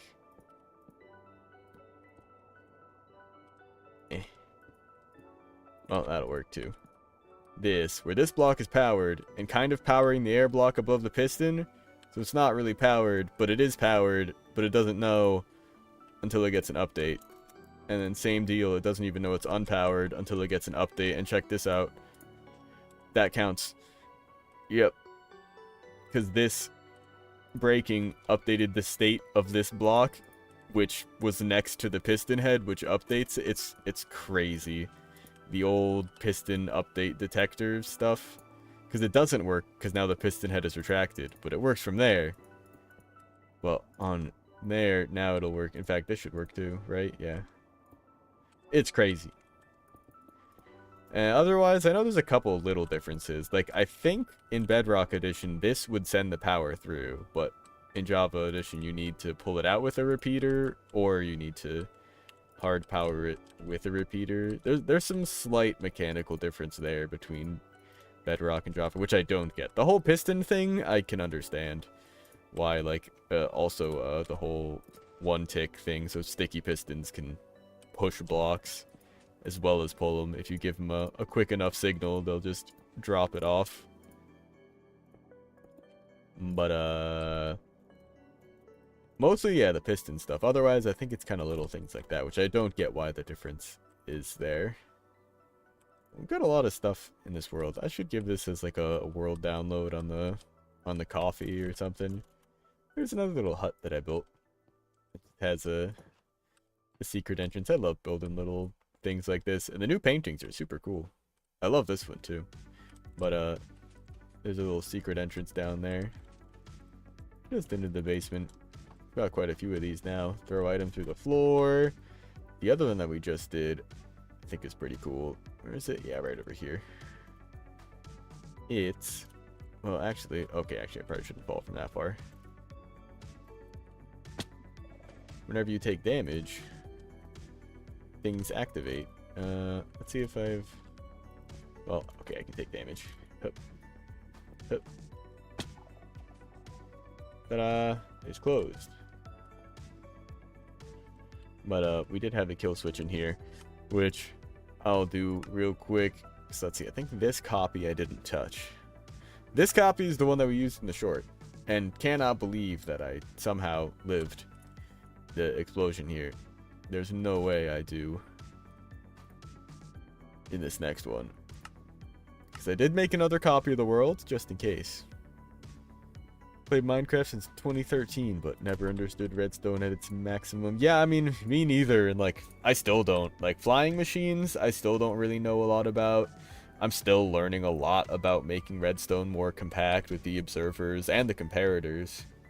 Because I did a lot of redstone back in like 2012, 2013, but it was all making like fancy piston doors with like stuff like this. Like, the door will only open if I trigger this lever and this lever, and like this. But you can make AND gates like so much more compact now, and there's just so much more you can do. Like, my advanced redstone knowledge kind of stops at like basic logic gates. I'd love to learn more about like the instant pistons and stuff. Java Edition in particular has some crazy stuff.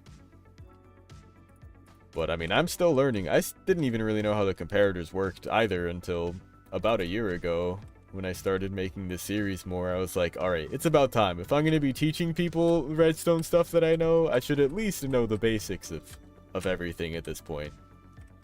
And I do now. I feel like I'm pretty confident about the comparators and stuff. But this is just a copy of the world, so we can test out the kill switch. Holy. Yeah, pretty similar. Pretty similar damage. Love to see it. And like, that was the copy, right? Yeah, and I mean, I'm still learning like new stuff all the time, and even stuff that isn't like redstone that applies, like just mechanics in the game that make like making mob farms, like certain mob farms, easier, or being able to do them in different ways. Like when they added the new potion effects for the vaults, the one in particular, the one that makes them drop slimes, I designed a thing to like basically like this module that in theory you could just attach to any mob farm that like auto kills the mobs on, I think, whatever it is, by fall damage or something. It'll also just automatically make slimes. Yeah, basically it would, any like farm that would have things like drop to their death, or even better yet, not even if they drop, but just killing chamber on like campfires, have on a clock the slime potions on a splash. Splash slime potions, and then they just get slimed, more slime spawn, turn that into more potions, repeat. But of course you'd have to put in blaze powder to make more in the bottles, water. It's not the best thing. It's 1 o'clock in Italy. Yeah, it's I know it's late night Europe. That is kind of why I kind of have this stream slot, so it's at least evening Europe for the most case when I start. We're a good way into stream here, but good night. Thanks for tuning in. We'll see you around. I think right now we're gonna keep looking for those dogs. That's probably the plan. Yes, we've looked around the whole server now. I mean, I guess aside from the ice boat course, but well, might as well. I don't think I'll give the full-on tour of it, but could do a quick lap. Wouldn't hurt. Wouldn't hurt. I mean, could hurt, but... Oh, and I should turn off that resource pack. It adds like a grid to the wool and concrete blocks, which does make it nice for like redstone building. Makes it very easy to tell where the blocks are and what kind of blocks you're using. But ultimately not really necessary. Oh yeah, and of course there is the piglin farm, bartering farm that we'll need to upgrade, and the froglay farm that we Also need to upgrade. I was like, we don't need to upgrade that one, but we do. I don't have any kind of item sorter on it, which it could use. Alright, let's get rid of some of this snow on the path. It's getting a little ridiculous. Some of this snow is a little too ridiculous. I have to get rid of it. I do like this path though. Overall, like I think it's fun. That, like, I mean, I do kind of wish I had a weaker shovel on me to like do it with. Sometimes, but overall works out pretty well. It's a little chore. It's a little extra chore to do whenever it snows.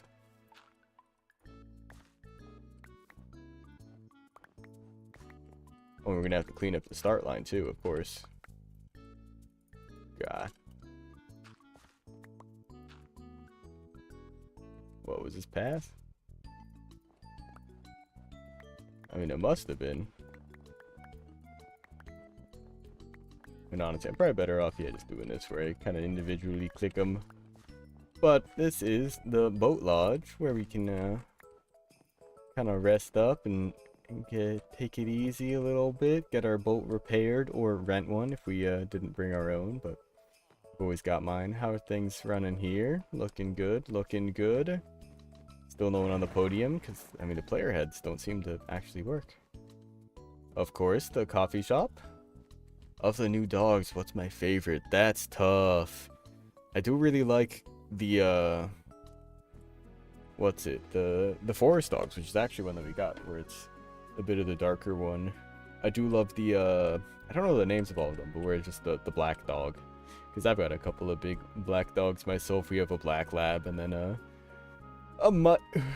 He's a mix of things, but she is also just big black dog. Well, we're looking for them all. I think we'll do a quick lap here after I clean the rest of this off a bit. Looks good.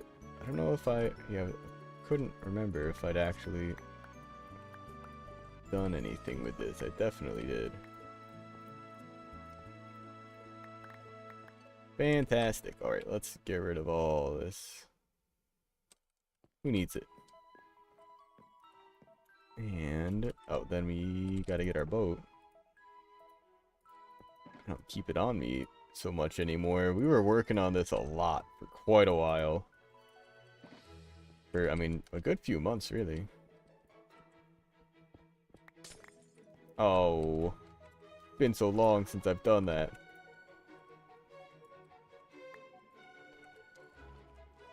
Alright, let's see if we can get out. Oh, first try. Ah. With the elytra, you can just glide right out. It's very convenient. Pretty sure this was, yeah, you go diagonally up from here. And then we can just sweep across. Just watch for the glow lichen. We don't even instant break it, I don't think, with the shovel. Yeah, no, so there's nothing really to worry about too much there. Yeah, I'll need to take a look at the dogs again. We'll be seeing them. Get out of here, snowballs. I don't need them. I don't need them. I don't need it. Get out of here. Out of here. Out of here. Cool. Alright.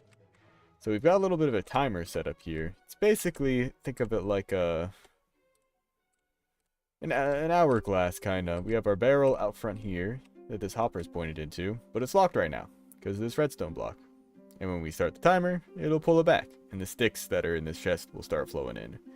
We can do the math to figure out how much time that is, because it's, God, 0.4 seconds per item, so 2.5 items per second, so items divided by 2.5 gives you time in seconds.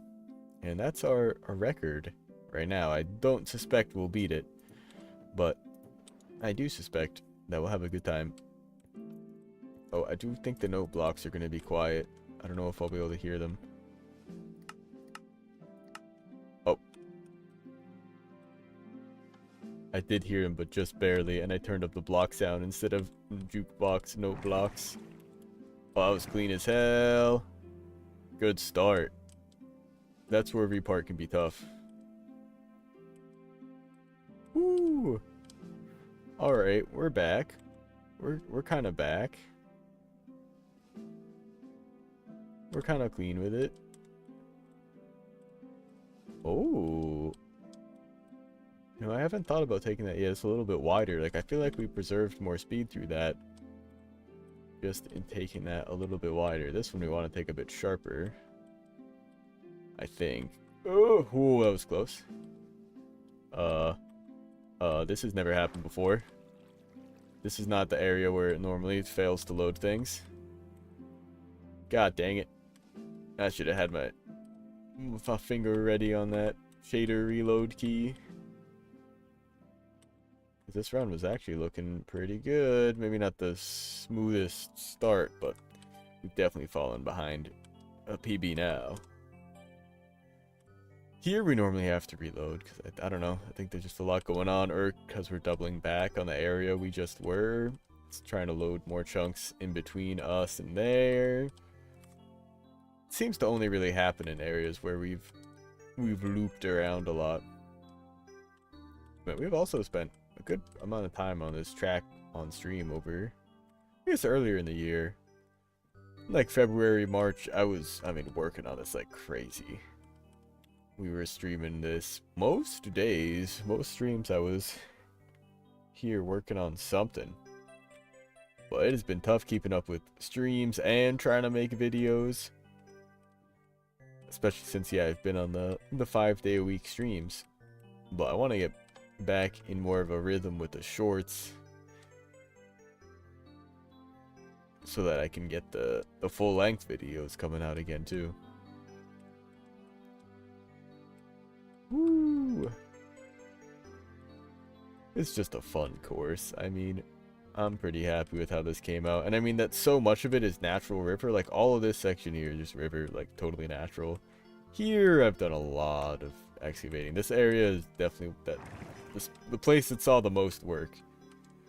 And that I've practiced the most. Getting that line to work and feel satisfying. I also kind of inadvertently ended up practicing it a lot. But I love the ice fishing there with the invisible armor stands so that they can be holding those fishing rods. Here's normally another quick reload. Ooh. I miss my boat HUD. I miss the boat HUD mod. I had a mod in a 1.20 that was just this great little overlay. Super like minimal, felt very like vanilla Minecraft, but it like gave you your speed and I mean some other fun stuff. Like it gave you the angle you were facing and the current like G's you were experiencing. Which was really just there for fun, but was fun. Woo! Well, no PB, I don't think. But a good run nonetheless. Yeah, a very good run. Like that could have PB'd minus a few mistakes. Oh, God damn it, I forgot. Something's wrong with my mod setup where the sticks are like they're a tool for something. I don't know what. Time to freaking rushing nesting doll all this stuff back in. Hup, hup, hup, hup, hup, hup, hup. There we go. And we'll head back home first to regroup and to re-sleep and to take a quick BRB. I'm gonna run to the bathroom, fill up my water. Everyone be sure to get up, stretch, fill up your own water, take care of what you gotta. We'll be back in a minute. hunting for these dogs, I'm also gonna pull up the wiki and get that all set up with the overlay like I had last Monday. We'll top up on rockets and be on our way. We'll be right back.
not your internet. It's the ducks. The ducks are stealing too much power. And the dogs couldn't even move. Oh my god. Oh my god. Alright, well. We will save the ducks. And get out of the ducks. So we're back in the Minecraft. And instead of ducks, we're looking for dogs. Well, welcome in Venus. Welcome in D24. Oh, I didn't set up the dog thing. Big fan of the forest dogs, though. Someone asked earlier what the new dogs are like. Or the woods dogs, I think is what they're called. The pale dogs are the original ones. Shout out to Alex over on the YouTube. And we got a couple of them armored up as well, of course. Ooh.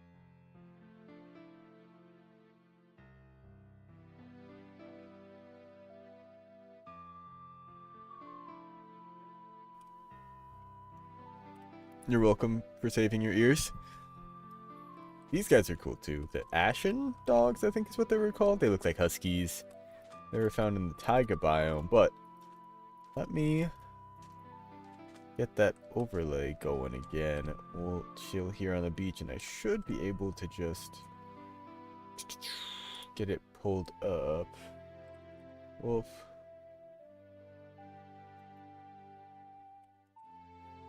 Minecraft, wolf.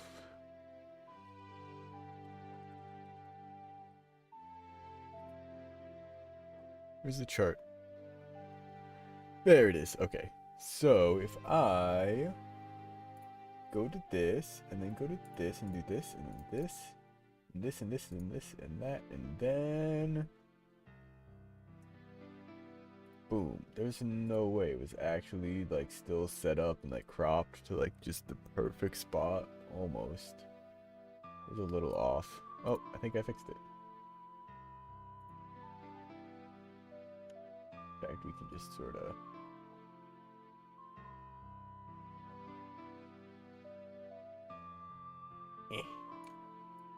perfect.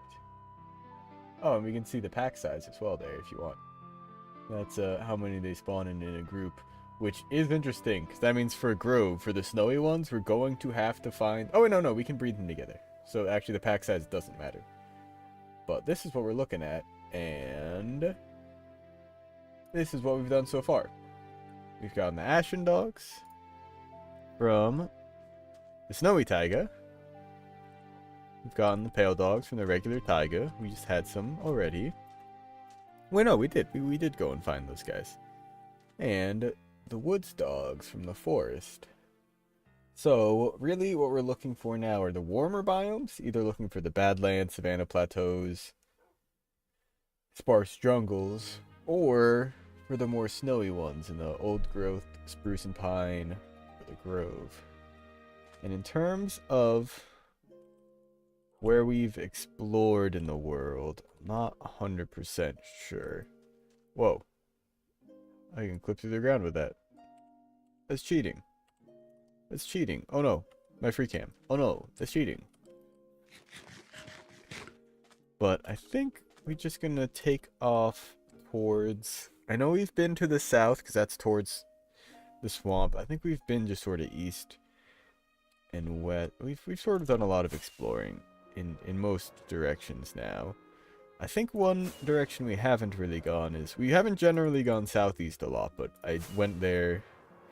Oh, you know what else I forgot? We've got plenty in backup. It's just more to the northeast. And we are just gonna go. Because basically... It's not gonna be too bad bringing the dogs back. We've just gotta get good with the elytra. And the boat and the rockets. Oh, you know, I guess I should have just warped to the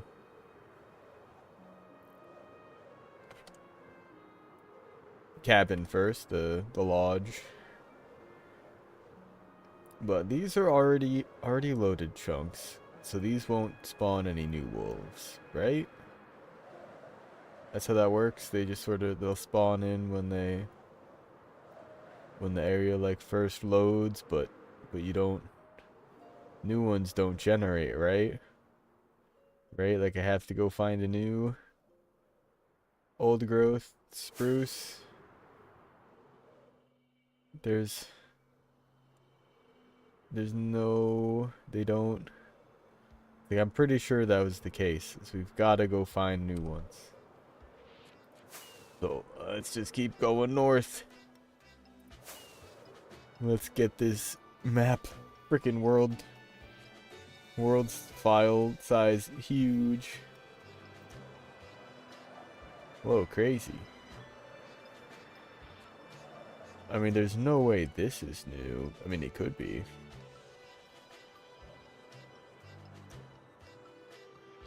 I feel like we explored through here. I feel like we did come north through this and have seen this before. I could be wrong, but I think that might have been... Yeah, otherwise Bobby wouldn't have all these chunks just at the ready. Cause like, yeah, are these ones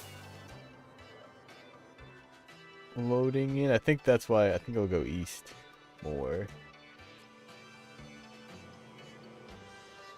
Rather than west, hopefully that helps.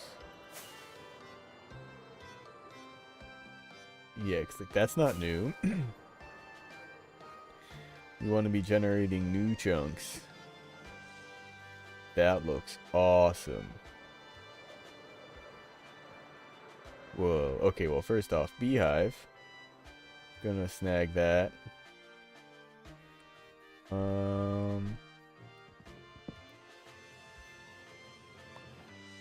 Hope you all don't mind. What do you mean new recipes unlocked? I've gotten a bee's nest before. The hell did I... What did I learn? So gotta go up here. Oh! Incredible. What? Yeah, no, this has been loaded in before, too. Yeah, I've definitely remember seeing this.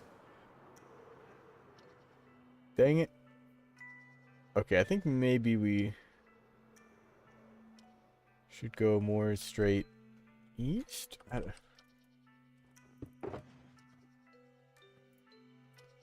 Let's grab some rockets. Yeah, we're probably going to want to make some more too soon. We're good for now, but maybe you want to charge me. Okay, you're a little close. Oh. Oh.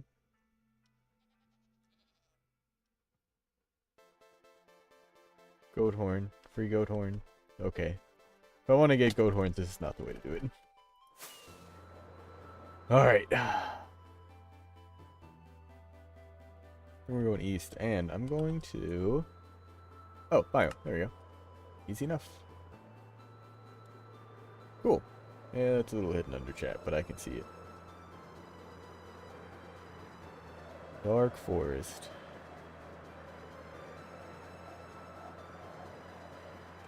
Oh, also, yeah, hopefully our elytra don't give out.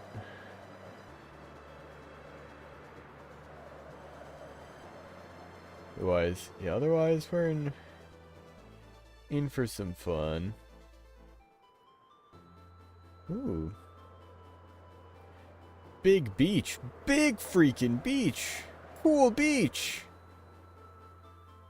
Yo! This is not... I thought this was a desert. This is just a beach. Cool big beach. Holy cow. What a neat spot. It's like a... Goo Lagoon. It's so good.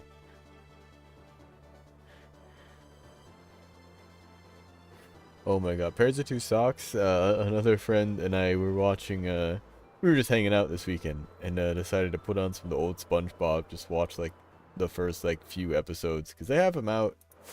I don't remember where, but they were out somewhere. Alright, so this is good sign.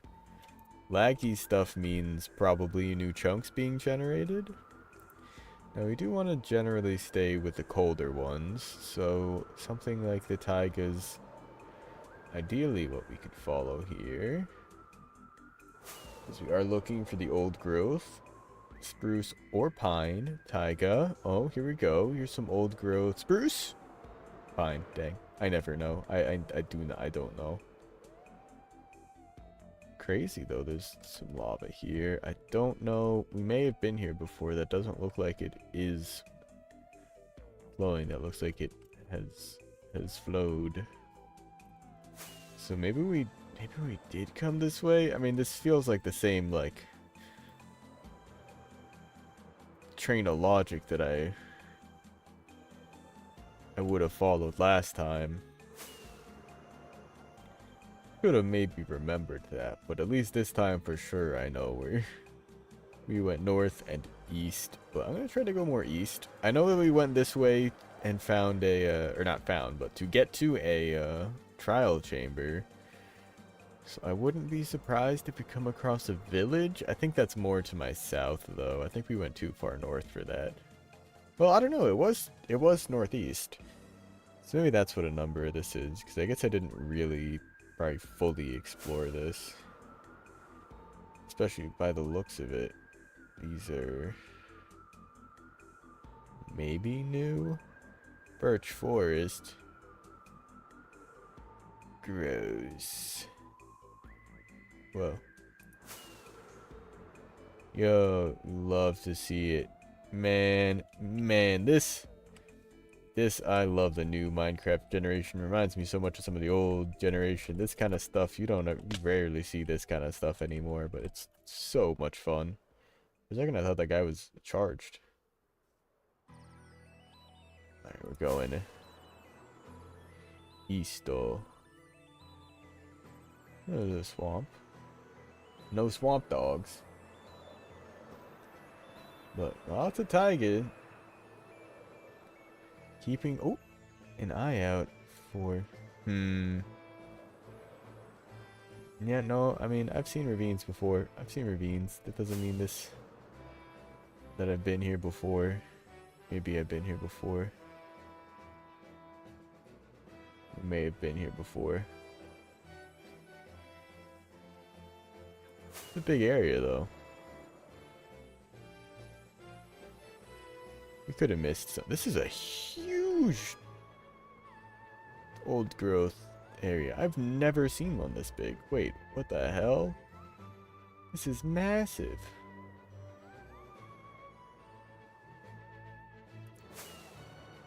There's gotta be wolves in there somewhere. I mean, even if these had been generated before, there's no way I could have searched this that depth. To definitively say I didn't find any. This area is huge. It's also nice that they would be attacking like skeletons and stuff, but doesn't look like that's happening anywhere. Old growth. Where are we? In the pine? So, oh, this will be where the black dogs are. Keeping an eye out for black dogs. What the hell? Oh, it's the fox. God, the fox sounds crazy. D24. Hey, what's up? I am here. I am reading chat. You can just say the thing. You don't need to open it like an email. Dear Seifold.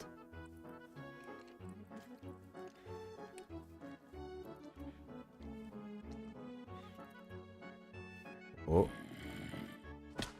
Oh. Alright. I'm not seeing any. Oh, wait. Is this... There's no way. This is all old growth? That's crazy. Okay, wait. This area is huge. It keeps going. Made the slime farm, but I haven't gotten any slime spawning in. Well, I mean, I guess the two big things are it's in a slime chunk for sure. Like you're 100% that it's in slime chunks, and then I guess the next thing is just being up on the AFK platform. Because with that design, you pretty much need to be. Otherwise, other mobs will spawn in caves nearby. The whole idea is that you're up above and then on the water, so that only that one little room down there is lit up, or is available for spawning. It could be that there's just other caves right near the area that are able to spawn mobs and just getting full of mobs. If big one, if you're on a server and other people are on it, they might be taking up, oh no, it's individual player mob cap, so that actually will make a difference. Yeah, you're in the ocean, like whatever it is, 80, 90 or something blocks above it, up on the glass platform.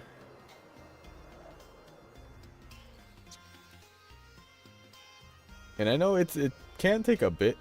I mean, not like super long, but if you're up on the platform, on the AFK platform, it can take like a couple minutes for like a wave of them to spawn in.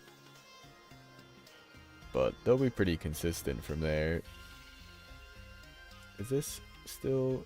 No, this is spruce now. Okay, I think I can maybe tell the difference now. The spruce ones, yeah, really have way more layers. I can't believe we haven't found a single one. I'm in the ocean, but I didn't make the platform. Yeah, no, yeah. That's why one of the like couple of things I listed there, because yeah, that's probably one of the most important things is being up on that AFK platform. So that way, basically, the only like actual spawnable ground that's loaded in is that little room underground, and then nothing can spawn in the water. So it should just spawn a bunch of slimes in those slime chunks. Because if you're down, like, on the surface of the water, even, it'll still be loading a bunch of caves underground where other mobs can spawn, and they'll take up the mob cap. Oh, and I think there are more slimes. Hey, welcome in, Speedwell. We're looking for the dogs. We're trying to get all the different breeds. I do forget, yeah, the slime rates are, I think they're just different on the moons. Like, I think there are more. Oh, they're in the wrong biome. Dang it. More that spawn on a full moon, but they should always spawn. If I was back at base, I'd show mine running real quick. But it is, yeah, definitely important to make the AFK platform up in the sky and go up on that. That will definitely help.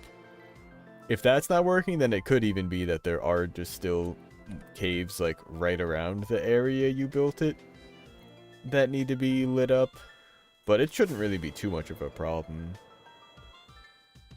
as long as you're up on the platform. It shouldn't really load too much ground except for the spawnable platform. This is crazy. There were no wolves in this whole forest. There was just that one little pack of them, like just a few chunks over in the wrong direction. We've definitely explored this area before. And another one. They love spawning in the biomes we don't want them to. Slimes will spawn in any night except no moon. Oh, I didn't know that. They won't spawn on a new moon. Noted. Lots of sheep. So many sheep. Holy. Alright, I think...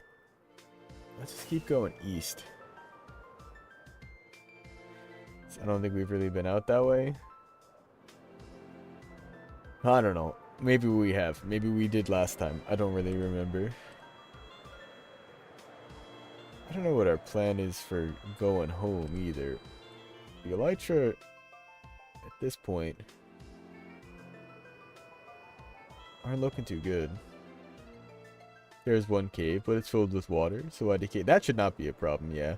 That's pretty nice.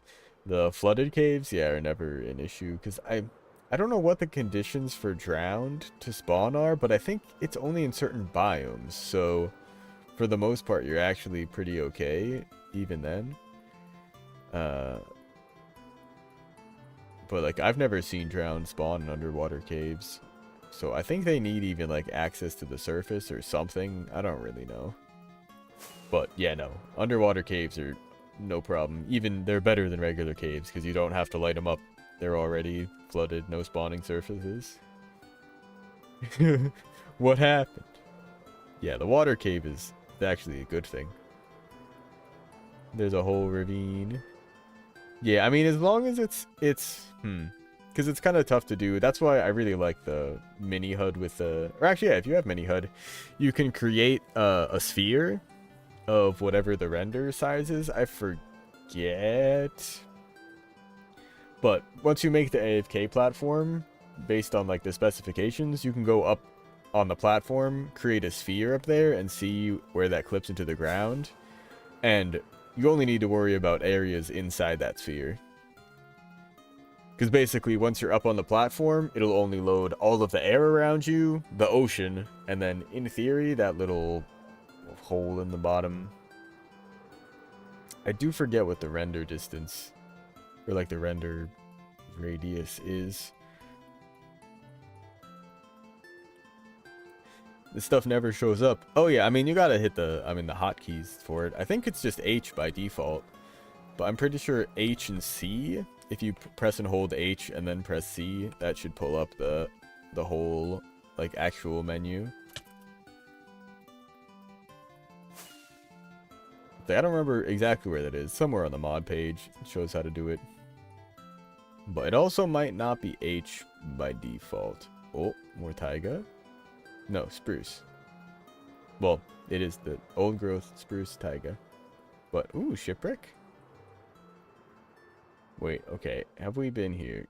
This will be a potential tell. Oh. We have not been here. Cool. Main rendering toggle. Oh, if you're in this menu, then yeah, I guess. If you somehow opened up this. But for me, it's, let's see. What is it? It'll be under... oh wait, no, is it just generic? Where do we set hotkeys? Yeah, there we go. Open config GUI. H and C is mine, but I don't know if that was the default. But then you have to go into here, go to shapes, and then you can add a sphere, add a shape. Then you configure the shape, set its radius to, I forget what it is. I want to say it's like 96 or something. What? And then all you do is hit set here, and then you enable it, and there it is. You just have it. No, that's way too big. But whatever the size is for the render distance. Oh wait, maybe this is it? No, it's definitely not 16. Cool, some armor trim. And it looks like this is an old growth. Oh, this is. Oh no, there's more. See, it looks like this is an old growth spruce we haven't been to yet, I think. So there's potential for the chestnut dog. What we would be looking for. 'Cause I'm pretty sure these are new chunks. Not totally sure. Not looking good. Dang, mushrooms had me for a second. I was like, oh. Are they the dogs? That looks like a no. Looks like a no dog situation. No dogs, no dice. No cards. No spice. Oh wait, more biome. Weird. Really, really strange.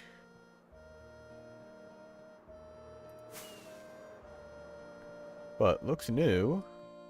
Ooh. Hello. Big frozen ocean. Big frozen ocean. Woohoo. Oh, the shapes? Yeah, no, the shapes are pretty simple. I can do that even while flying around. You go to the shapes page, pick whatever shape you want. You want a sphere. Add it, and then, I mean, with any of these, you just go to configure it, set whatever the radius is. I forget what it is for, like, rendering things in. Like, maybe it was 64? But then all you do is you click set here to set it at the player, and then you can enable it. With, from here, you just turn it on and off. Same place for the configuring, and then you just have a big old sphere, and you can see, where they work. This is cool. I love the frozen ocean biome. That? No, I thought that was an igloo.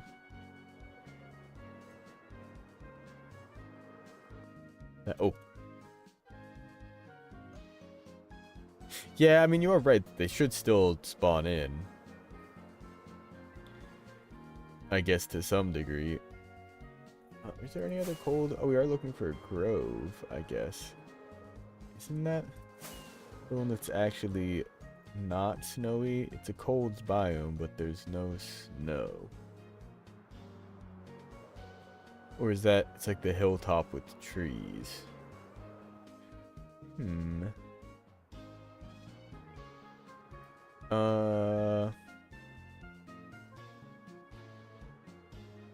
Yeah, with that, not totally sure. Yeah, the only thing I could suggest to check there, I guess, is, yeah, as long as, I guess probably the big things to follow with it are, yeah, is being up on the AFK platform will help, even if it is like a, if you're like in the area, and they like should be spawning, there still might just be a lot of spawnable surface that, even though things aren't going to be spawning there, the game will still like just kind of be checking to and just won't be spawning slimes. So yeah, it's like, unless it's a new moon, yeah, that would explain it, but that also shouldn't be a problem for that long. Because yeah, I mean, they should still spawn in the slime chunk regardless. A village.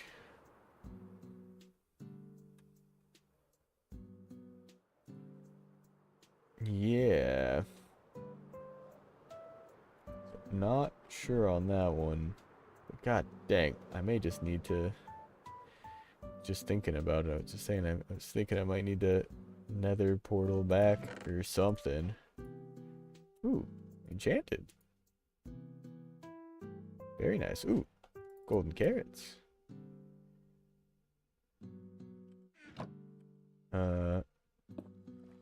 Guess this will be a good test too. I'm pretty sure we have one of the vanilla tweaks. Oh, I forgot I broke my flint and steel and I didn't get a new one.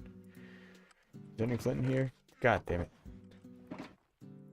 I'm gonna need some gravel. Gravel. We can find some gravel. It's a river. Gotta be gravel in here. You have fortune, right? Perfect. It's a river. It's supposed to be gravel. It's just the underwater cave.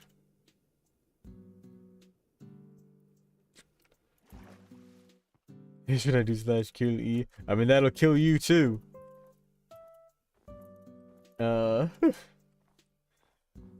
no, I mean, if it is a slime chunk for sure, like the tool you're using, I guess also like double check. I mean, yeah, one that like the world seed was right, and that the tool you're using is for 1.21.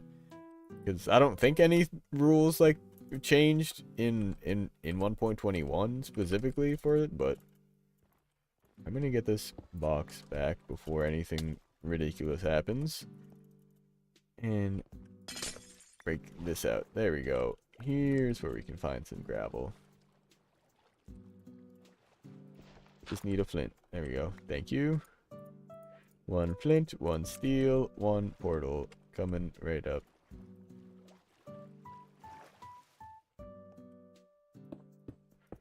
My villagers. Hell, and not only that, it'll kill it'll destroy boats and minecarts and everything. It's pretty rough. Oh. See you, nerds. Oh god, don't see you, nerds. Oh, okay, good. I'm like, as long as... Oh, no, no, no, no, no, no, no. Okay. You can do that over here. Ha. Oh, there was gravel right there. Oh, wait, I'm gonna have to be ready to fight going right into this. We should be fine.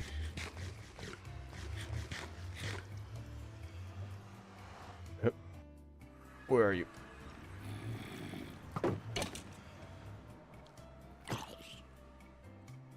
Damn, that's rough, buddy. Alright. Our lights are looking fine. Let's see where we are. No idea. We are really middle of nowhere here. Alright. Don't die. You know what we could do? Oh wait, that won't work. Yeah, I'm gonna have to just... Oh, actually, you know, I'll just take this and... Probably won't put it up on the roof. Oh wait, oh yeah, no, I got sticks on me. We'll be fine. We'll be just fine.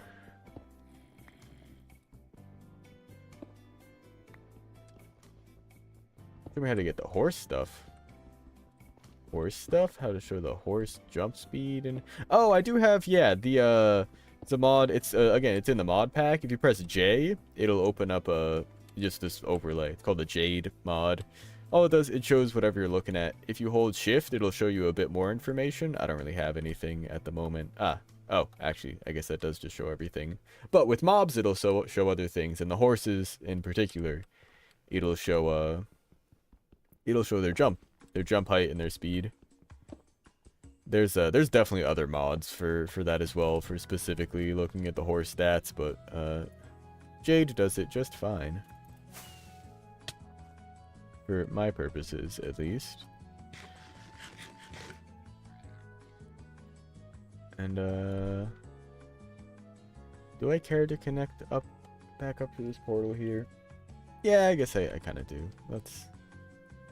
Let's go up in here. Okay, actually we're not very close to the top. Not nearly as close as I thought, at least.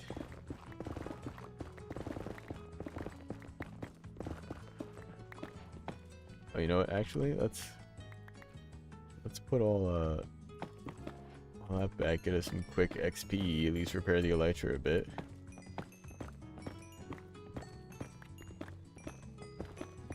Honestly, early game, quartz is a great way to get XP. There's so much of it just buried like in the ceiling like this. You can insta-mine the netherrack even with a diamond pickaxe, which I guess I say early game XP, but really it is at that point when you've got diamond gear that you're trying to start enchanting stuff. In my opinion, at least, that's the point where I'm not enchanting my iron gear usually much. Like maybe if I have an enchanting setup, I'll throw just like whatever efficiency level I can get on it. But here we are. This is where we want to be. So let's find somewhere that is 100%, yeah, like right up to the ceiling. Oh, this is always fun. All right, so what you're gonna do is, and be sure not to leave anything behind here. We're gonna take 7 sticks. And make ourselves a ladder. Well, 3 ladders, actually. What we're going to do is put ladders here. In fact, I think we do need that there. And we'll take out our ender pearls. And assuming all goes well here. In fact, I'm kind of glad I have this. I'm just going to throw that on the hotbar in case things do go wrong. We should be able to, all you do, climb the ladder, be on the ladder, holding W, climbing it. Nancy Felix Yellow, what's going on? IDK how? They have 50 essential coins. Yeah, with the essentials mod, by default, you get like some coins to buy stuff. It's like similar to the bedrock stuff as far as I know. But you do have to spend actual money on it. But bedrock at the roof of the nether. Ladder, climbing right up into it. Basically look a little bit up, throw an ender pearl. And you're sir. Onto the nether roof. Easy peasy. First try. Let's go. Cool.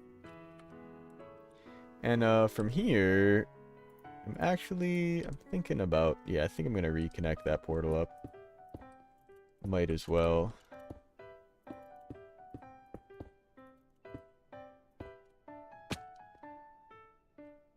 What? How do I have an extra one?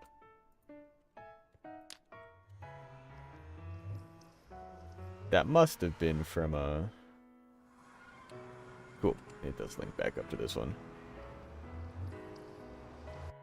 Okay, you know, I was a little worried there that it wouldn't actually put me on the roof again, but now we are much closer to home. So we went real far north and east, so I mean, I know that we are roughly -500, -500 the overworld. Oh, that's 0, 0.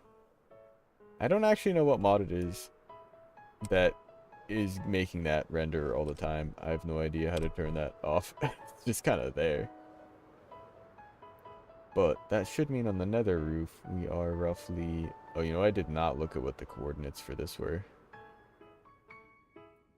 That's okay. Oh, there we go.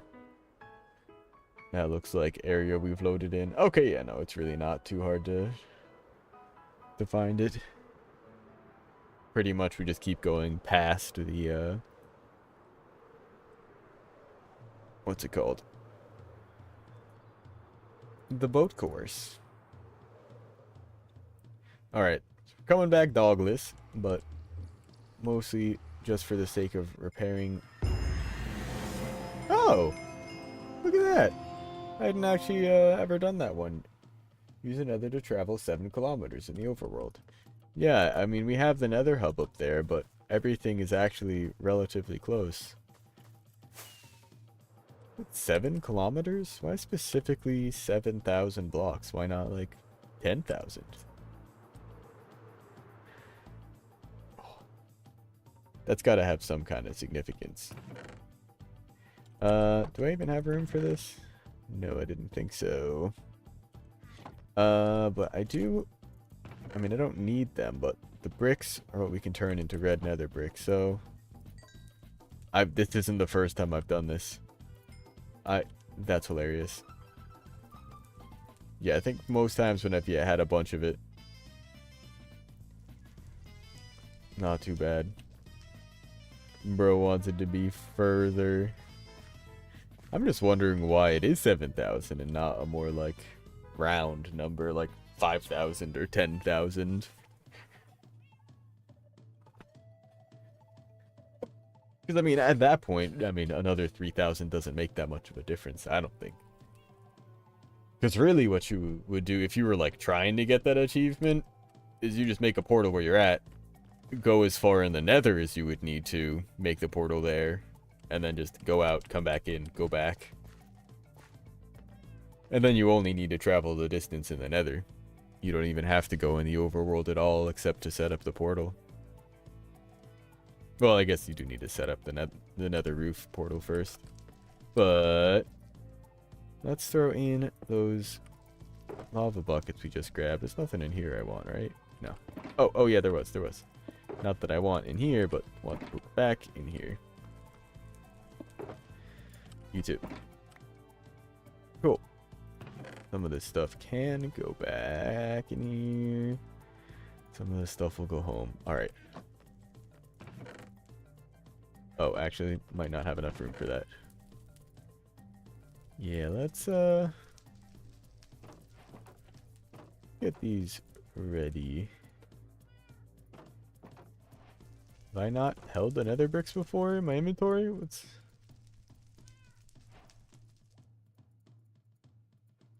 the heck? I think the recipes got reset on the... Oh yeah, what the hell? Weird. Oh wait, no, that's only stuff that I have on me. Okay, yeah, no. Yeah, I don't know. No idea why it's yelling at me about that. Cool.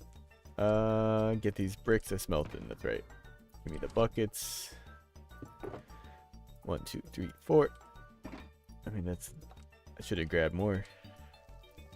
Oh, and actually, let's just take the buckets right back. I ought to set up a super smelter. I had one temporarily. I don't really know why I took it down. I should... Well, because it didn't really work. Well, it did work, but it wasn't very good. It was pretty bad, in fact.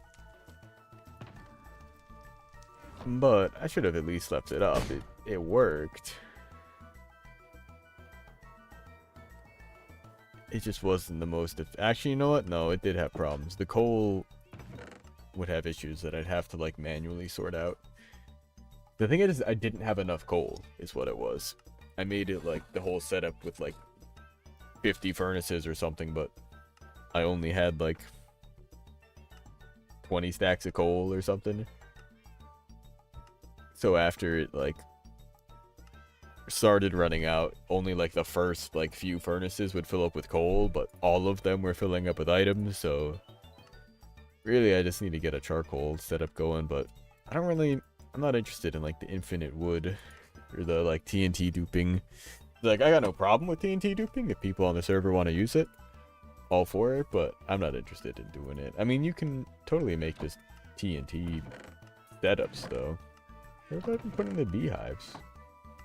I've been keeping these somewhere. I thought it was in here. These are... Oh. What do I have? Does that go in the treasure? Where have I been putting the beehives?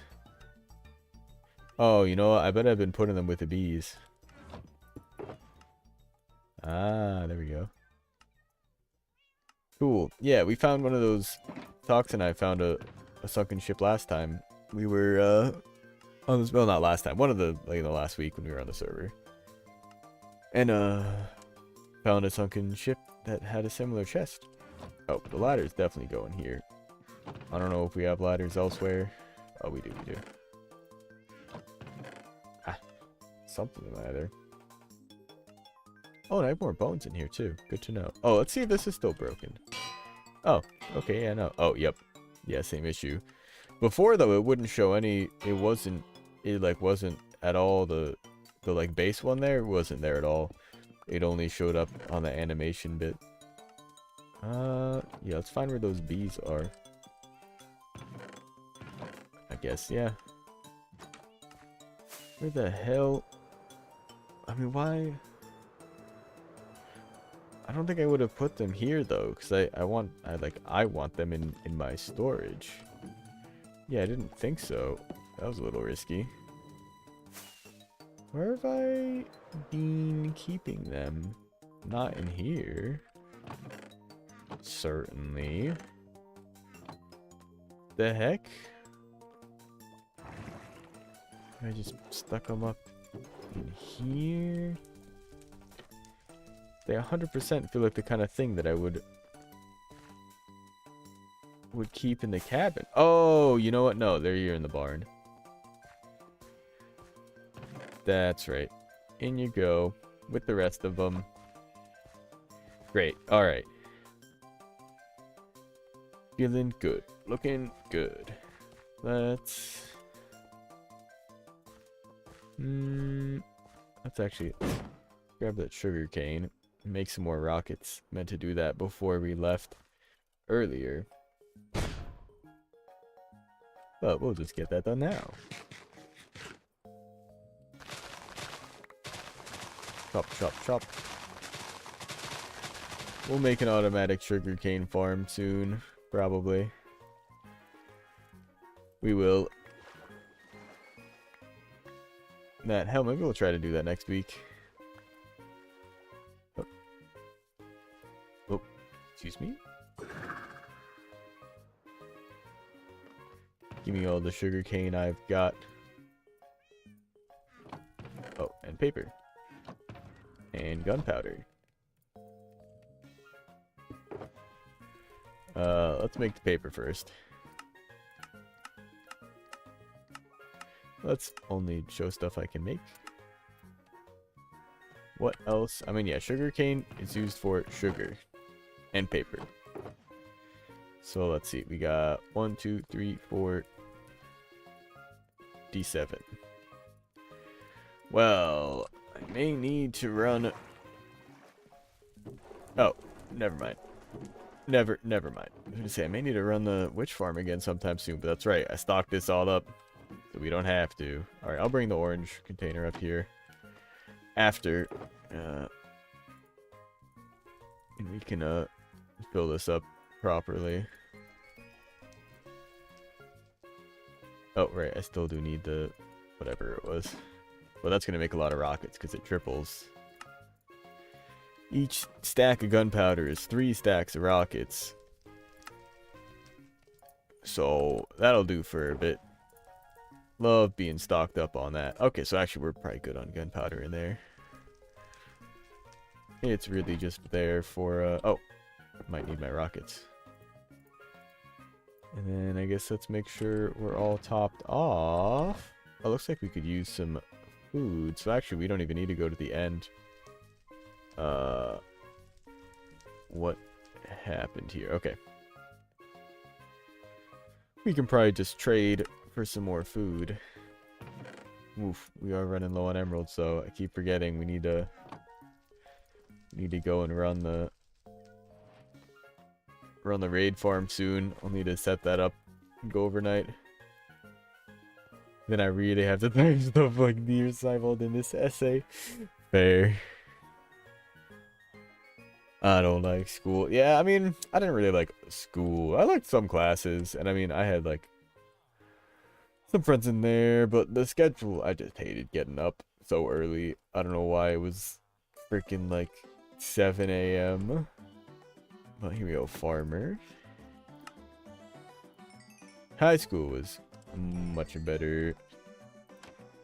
But yeah, school itself was always just fine. Like, it was just do the work and like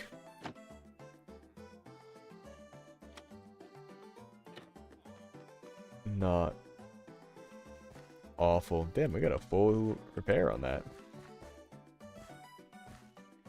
What am I in? I mean, I think you'd be in middle school in our case. It depends. Some is in America, some middle schools are only 6th and 7th grade. Some of them are 6th, 7th, 8th. So some high schools are typically it's 9th through 12th grade is high school. You'll be a freshman your 9th grade year at first year of high school. But I guess, yeah, it'll definitely probably depend internationally too, because we end up getting a lot more freedom in the high school years as compared to middle school, at least, where we get more choice with the schedule.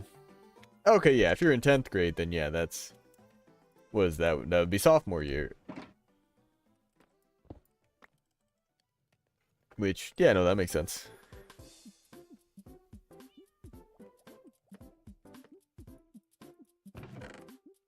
Which would be... Yeah, no, that's... Yeah, usually we have a bit more freedom there, where we can actually, like, pick classes in our schedule, and... At least senior year, the 12th grade, we would usually have one period in the day just, like, totally off, which was very nice. And if it worked out in the schedule where that was your first or your last period, you could come in late or leave a bit earlier. I gotta change that in my lighting earlier. Should be good. Yeah, no, you'd be in high school. Yeah, and pretty much across the board here in the US. For some schools, high school, I think, starts in 8th grade, and some of them it starts in 9th grade. And maybe even in some of them it starts in 10th grade, but no matter what, yeah, 10th grade would definitely be high school. God, it's also was like, yeah, the earliest starting of them. Because for us, I don't remember exactly what it was, but something like, because we had at least where I'm at, it varies like by a year or two where the cutoffs are, but generally least where I'm at, elementary was like kindergarten, which would maybe be like preschool, but then 1st through 5th grade was elementary, 6th through 8th was middle school, and 9th through 12th was high school. And I don't even remember what the point I was going with was from there. But yeah, with like choices for classes, yeah, in elementary school you had nothing. You were just in your classroom with the same group of people going between whatever it was, art or gym or music, or just in the same room doing that kind of stuff. There was recess. And then middle school, no recess. It was just lunch. You had like block schedules.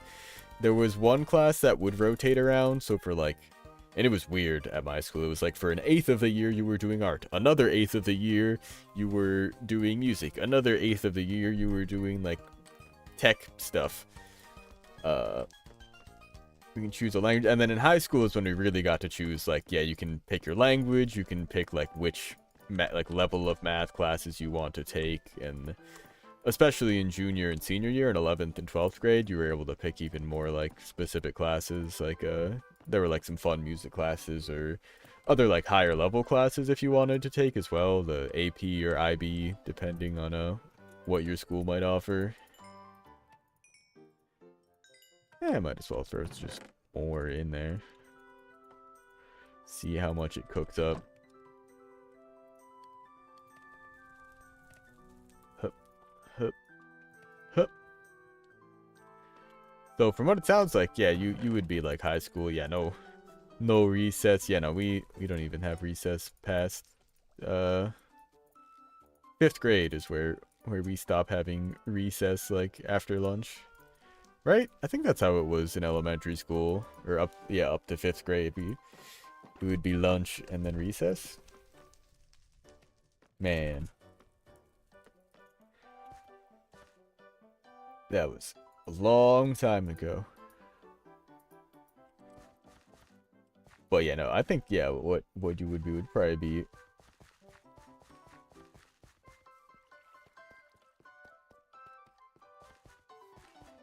Oh yeah, no, recess. Actually, in hell, I'm not even sure if I'm gonna spell it right. I'm pretty sure it's RECESS, like cess and cesspool, but I'm pretty sure that's right. Oof. Alright, inventory's cleared out. Let's put the boombox back. Now that that's all stocked up on rockets and food and XP, we're pretty much set to go out on another expedition. I'm gonna sleep. And I think I might head out in a different direction instead. I'm going to head south, even though I know we've been south to some degree. I'm going to head southwest. Oh, southwest. I think is where I want to go.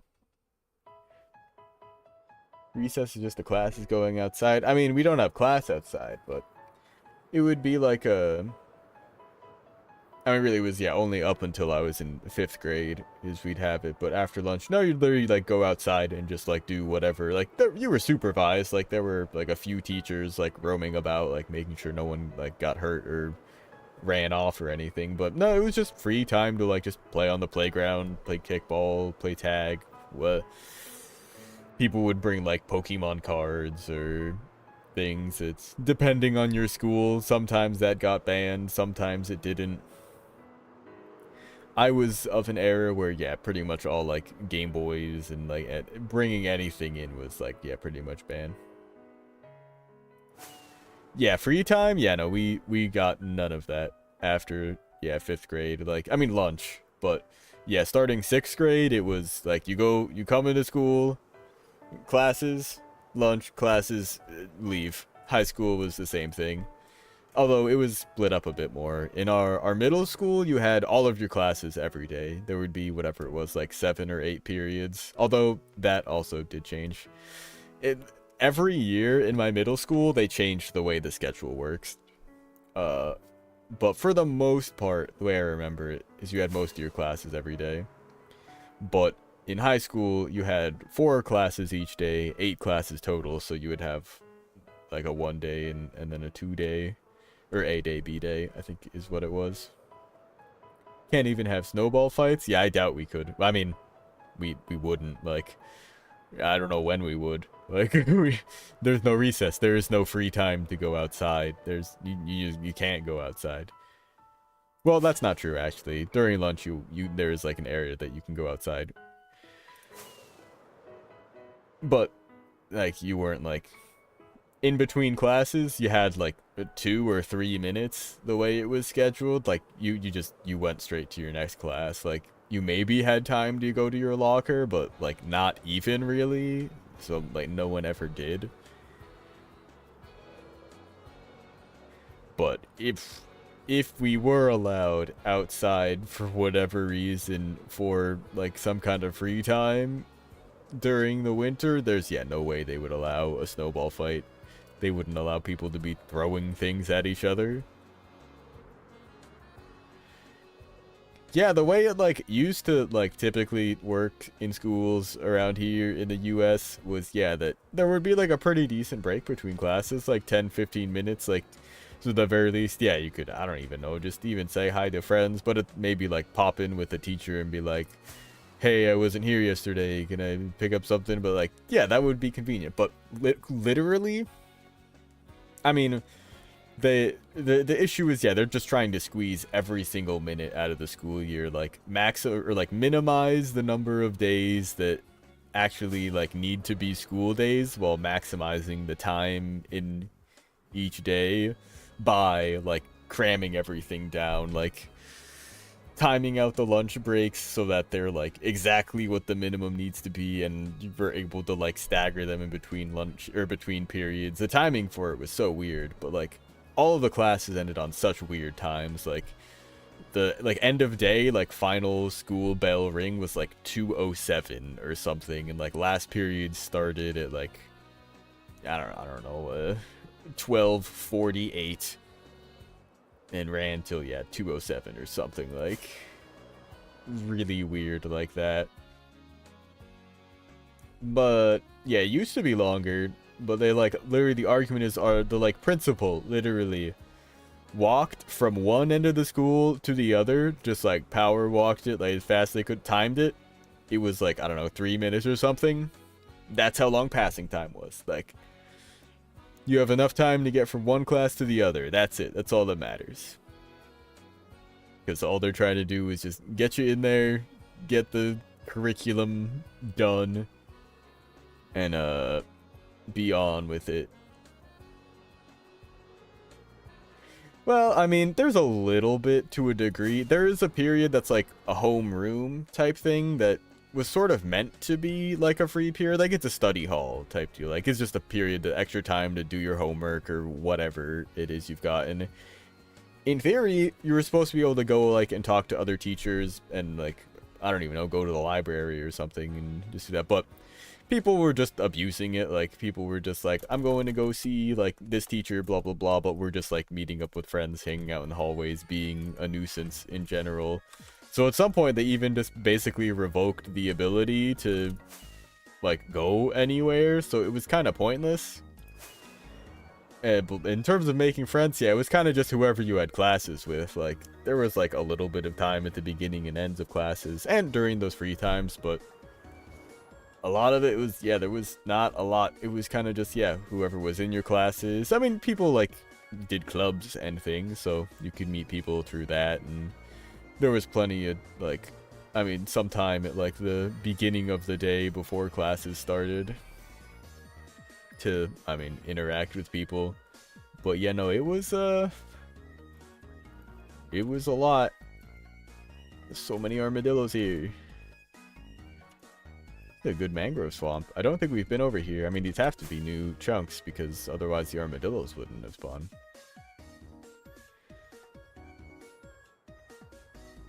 Oh yeah, no, it was definitely, yeah, a lot. Because, yeah, it was just, like, yeah, it was just so much of the... It's all comes down to money at the end of the day. Like, basically, the school system has, like... And, I mean, at the end of the day, it's, like, it's not that bad. We are one of, like, the better school systems in America, which is crazy. Like, we do have, like, we had good teachers, we had good classes, like, generally good students and good test scores, but it's just consistently like getting like worse and worse, especially with like COVID hit. But so much of just like the administration with this kind of stuff, and in terms of the State Department, and I mean just in government in general, not even speaking for my specific state, but just are not really funding education that much, and like just trying to cut corners as much as possible. In this case, like there's a minimum like amount of days that the school year needs to be, and a minimum like amount of time that a school day needs to be considered a full school day. So they cram it all into this weird schedule, and often do weird things with how like the schedules, like winter breaks and things, are scheduled out. Like it's pretty much different every single year, which I don't think is too weird, but not just that the start and end dates are different, but that the length of it is different every year. Sometimes by weeks, just to shift around like when spring break is, so that the summer holidays can like start on a certain date. There's a lot of like, but I don't even know. Oh, that's just a, it was like emerald, but no, we care about deep slate emerald. Just a lot of bullshit that is kind of around the system that is annoying, but it's definitely just a problem amongst the education system just across the US. Because it's all about the money. They're doing all that basically just to, I mean, have to pay teachers as little as possible, and just spend as little on supplies and power for the building, etc., rather than like just giving us a few extra minutes between classes and paying teachers a bit more.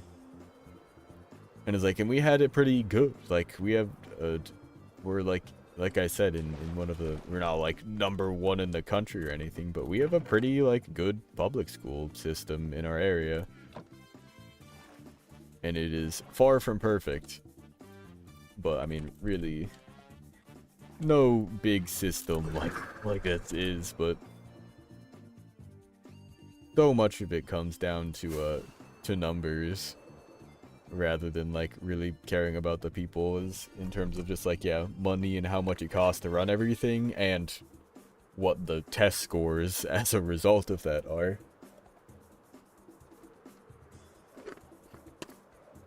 But it's too easy for a system to like brag about like their high level classes and high scoring students if there's like hundreds behind them getting just totally left behind, because the system's just not balanced for anyone but like super high performers. The whole like no student left behind system is completely broken. Like in theory it's a good idea, like make sure everyone stays on par in terms of knowledge, but in practice that really just cannot be done, because the slowest student is going to be holding back the fastest student, even if it's not just like in terms of like ability. It might just be like straight up knowledge. Like if you're in college and like attending a programming course, it's like, or I guess in college it's a bit different with like lectures and stuff, but let's say senior year of high school where you're in like a class of 10-15 people, if you're going into like a programming course knowing barely how to even use a mouse and keyboard versus someone who's spent a few years kind of messing around in Python, if the teacher has to like slow the class down to spend time with you teaching you how to right click, then that student with who just happened to come in with more knowledge is going to get held back, not even really by any like fault of your own. But then there's just even worse cases where, I mean, students are like belligerent and disruptive and just genuinely tear the whole class down just by halting things, and it's kind of hard for, like, the system's not great at dealing with that all the time. Every school could be like Finland or Iceland. Yeah, no, I mean, Finland's got great schools. It's Finland, right? That's like or maybe it's Switzerland, what it's like the happiest country in the world, just like on average or something. But what also, I mean, helps is just that they're so small, like compared to the US And I mean, it's so much of where, I mean, any system breaks down. It's just when it gets too big to manage, and the states are freaking huge. But I know Iceland, yeah, is also, like, a great system, but it also helps, so yeah, they are such a small system to manage, but they're smart about it, too. Like, ooh, Ocean Monument. Iceland, that, yeah, I was gonna say, I'm pretty sure it's somewhere mainland Europe that was, or I guess maybe not even mainland, that wouldn't be necessarily, it might have been like an island. Man, we're not finding any of the biomes we're looking for. I'm hoping for it to get cold or hot, but it's just staying forest and ocean. But we're looking for, I mean, we can see them on screen, either something cold, some taigas, so that we can start hunting down the old growth biomes, or the grove, or some badlands, so we can look in the savanna plateaus in there. But after this run out for these doggies, we'll probably call it there. So if we find some and bring them back, we'll call it there. And if we get to the point where I'm just going to call it on the elytra, we'll probably just fly back, or maybe it wouldn't have been the worst idea to set up the Ender Porter with just a half-hour timer just to be safe. Just so I could, if I didn't find anything, just end stream and be like, alright, here we go. Aw, man. I don't know why I thought those were black dogs too, but here we go, taiga. Let's see, we can find some old growth taiga, hopefully. Pine or spruce. Ooh. There's, one of those, what's it called? It's the trail ruins? Yeah, trail ruins.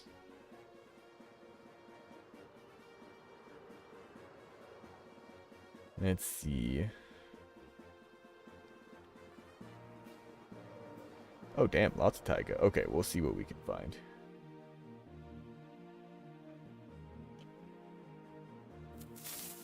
Ooh. Time to hydrate. Surrounded by water, but yeah, you know what? All this wind in my face, making me thirsty. Alright, old growth pine. This is, I mean, the dogs we were hoping for. The first time, nah. There have been some hydrates earlier from various people. What had happened? Someone new, actually. Bread dog I'm gonna hydrate earlier. Oh, that was it. That was the only other one. Second hydrate of stream. Although I have definitely drank more water on my own. I will say that.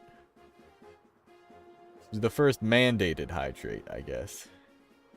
Definitely not the first time I've drank water all stream, though. Or, I guess not the second time.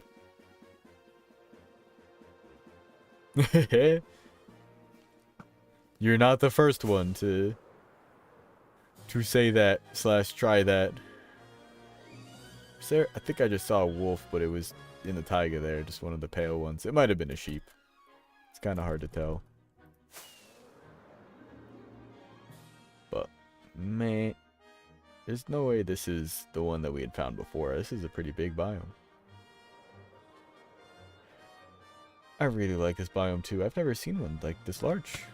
Really ought to explore around. I didn't try, I asked. Yeah, it's got like a few minutes cooldown, I think. Also, I should be keeping an eye out for what are potentially grove biomes. I have no idea. This is grove. This is grove biome. Okay, yeah, so it is. It's like the cliffs. Oh god.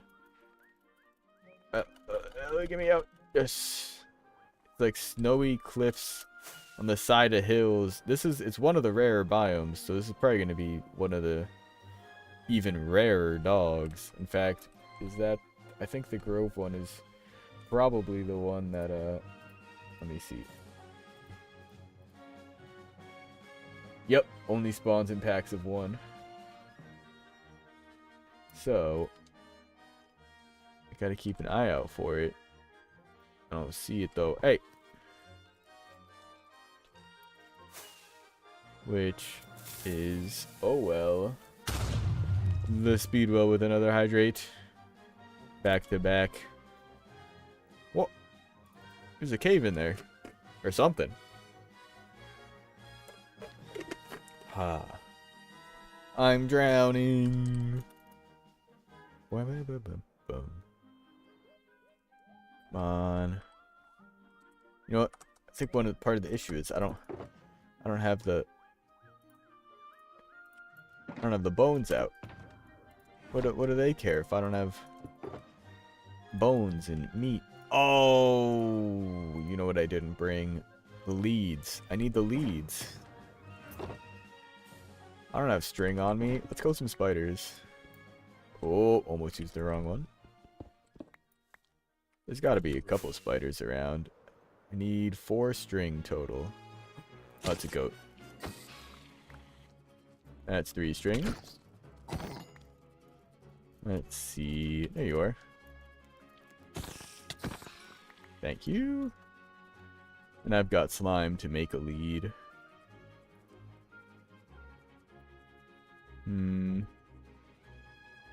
Goat or wolf? Go at... Alright. I think...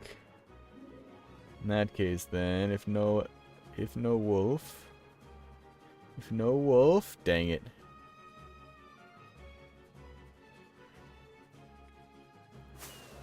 Maybe how you show me stream on Twitch and YouTube at once.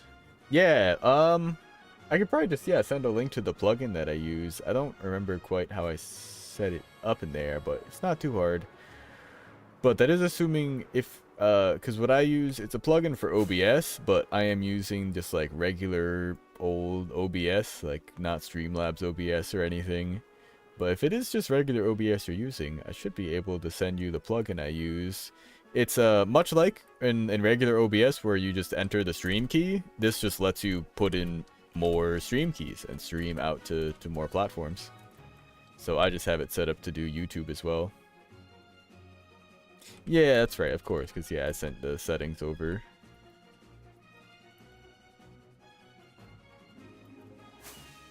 Yeah, because I mean, well, the settings, although I guess the menu looks a little bit different, it would still be the same settings for using like Streamlabs OBS, but yeah, raw OBS I think is the way to go. There's a good plugin for it, but I forget, what the...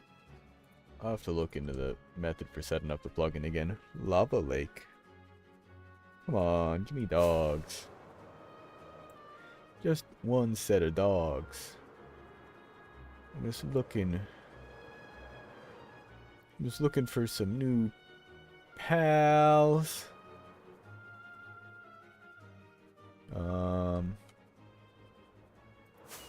Man,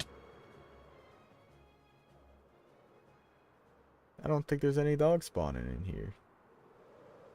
This is crazy. I mean, I know that they're kind of rare, but like, I feel like we've been seeing a pretty good amount of the pale dogs in just the regular taiga, but cannot seem to spot any of these rarer ones. Although we have found a lot of these biomes. Or I guess I say a lot, but well, look, we found 2 really big, like the biggest I've ever seen of these pine and spruce taiga things. Plugin, I have to be able to stream on TikTok as well. Yeah, I don't know how you actually get the stream key for TikTok. I had looked into that a bit. Oh my god, another trail ruins. But couldn't actually really find anything reliable. It seems like that used to be a thing. I stream on TikTok, just through the actual like TikTok like streaming application. I have both OBS and the TikTok thing open. So on OBS, I'm streaming to Twitch and YouTube, but then I'm using the OBS has a virtual camera. If you've seen that option before, if you start the virtual camera, all it does is it takes the whatever the stream feed is, like the game and stuff I'm playing, and makes it a camera feed that your computer can use. So on TikTok, all I'm doing is just grabbing the OBS camera feed, so it's just what I've got on YouTube. but I do actually have to capture like my microphone and the camera or the game sound, like again, like put those sound settings specifically in the TikTok one. So it's a little awkward. But it should in theory, if you are able to stream on TikTok, if you can get your stream key, which I do not know how to do for TikTok, it should be able to stream to it, because I mean you can just add more stream keys, but I don't really know a way to do that. Alright, well, we're pretty dang far, and I think that might just be a loss. I don't think there's any dogs in this biome, which is unfortunate. So I think we're gonna just find a village and sleep, because I think we will continue this expedition. I don't know how much Minecraft I'll be playing till the next time I stream it, but at least this way we will we'll have somewhere safe to be. I just said I didn't have enough followers to stream on TikTok. Yeah, I know. When you do, those are your options. Streaming on the wow, that's cool. On the app itself, or somehow get the stream key, which I think is possible. But it's never been done before. There are normally so many villages around. Alright, I'm assuming this is a grove, so I just wanted to look real quick. In case dog? I don't think this is the grove we were looking at before. Ooh, Arctic foxes. Cute. Whoa.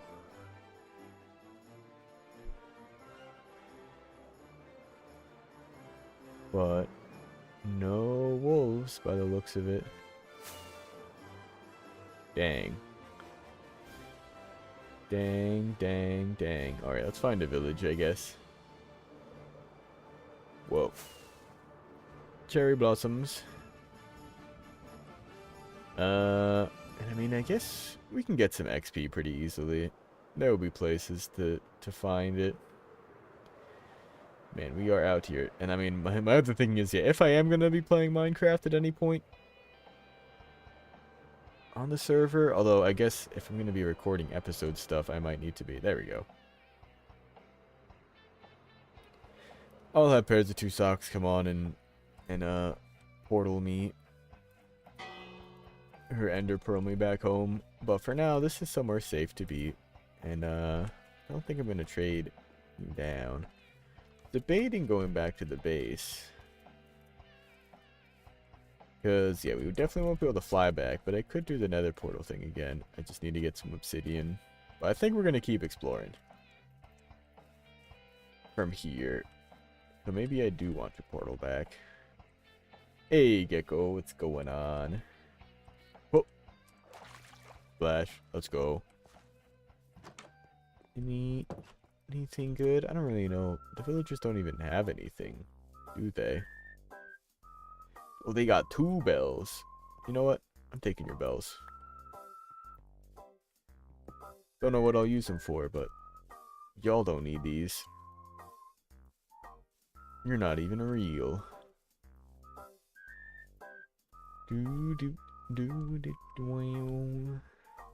But unfortunate timing, I am... Oh, in here. Nah, nothing. I'm going to be wrapping things up in just a second. We didn't find any more of the new dogs today, but we did a lot of exploring and found a lot of new big old growth spruce and pine taigas, which was cool. And I mean, start of stream, we did a little bit of a world tour, because it's been over a year since we've been working on this world. The first episode of SciCraft came out in July of last year. Tomorrow will be 1 year as of episode 6. So I gotta get another one out, and soon. So I'm hopefully gonna be doing some more recording and editing of that. So in that case, you know what? I think we will try to head back before we fully wrap up. We went ahead, yeah, negative Z, positive X. Let's see if our elytra will last us, really. Well, or if these rockets will. I think I'm gonna have to go back home. We're gonna be recording some stuff, showing off all these builds. He'll be fine. Because in terms of this next episode, the stuff that I need to show off that's new is a lot. Have some stuff recorded and put together, footage back from like April or March even. It's crazy. But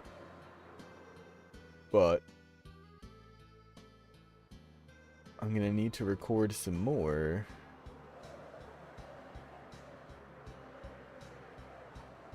Oh, I don't know where the ground is. I hate that. We're just gonna glide nice and easy. Okay, there we go. If I can see the ground, then I'm not too worried. Oh, maybe we should just take it a bit easier with the glide. I don't want to have to land and get more rockets. I think we're gonna have to though at some point. Looking at my pitch up in the top there to see how far up and down I'm making or looking. But I think we probably want to be going a little bit more to the, oh no, a little bit more to the east. Actually, a lot more to the east.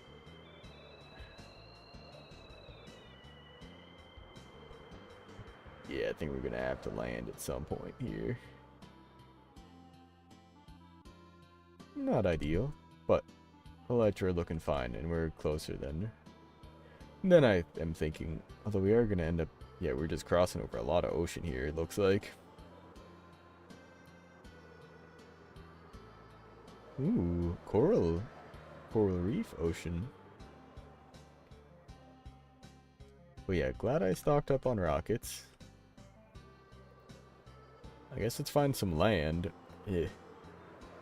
If we can. Seems like, oh god. A lot of, yeah, just ocean. Alright, that's fine too. This is the closest thing we've got here. Thank you. And we can save ourselves one at least. And I mean, we could keep going with that, but not needed. Alright, and then I've got to make my schedule for the rest of the week too. I think tomorrow we will play some more Super Mario Bros. 3 for sure. But then Wednesday, I might actually do some more Minecraft, because I think Socks is going to be around. I could be mistaken. That might be next Wednesday. Either way, still might just do more Minecraft anyway.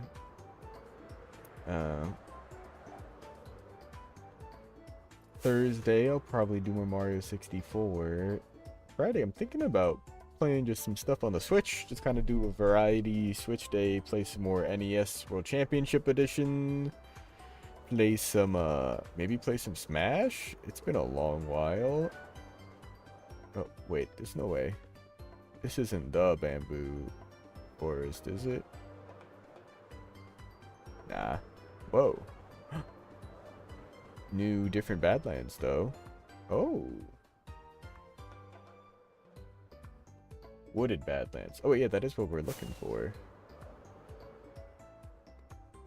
For these wolves. Ooh. Armadillos. That's a good sign. It's a good sign. So when can you send me the stuff to show you how you record? On YouTube? I mean, I record the same settings as the stream settings. Like, I think I don't know if there's a different tab for that. Oh, cool Badlands, though. Don't see any wolves, unfortunately. Come on. Come on. Just one wolfie. Yeah, how do I record for YouTube on OBS? Oh, I get, well, yeah, no, are the output settings the same? Yo, this biome's cool. I don't think I've really seen much of the wooded badlands, and I've never seen anything like this. Wait, whoa, what the heck? This is sick. I'm also gonna snag this real quick. Let's see what you've got. Oh boy. Coin. Nerd. Woo! Couple sentry. No horn. Dang it! Another Seek. We've got Seek. Yeah, let's see. Go into settings. What? Oh. Yeah, I mean if yeah, like you just hit record and start recording instead of start stream. Yeah.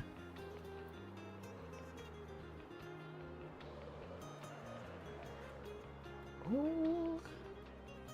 Desert Pyramid. Desert Pyramid.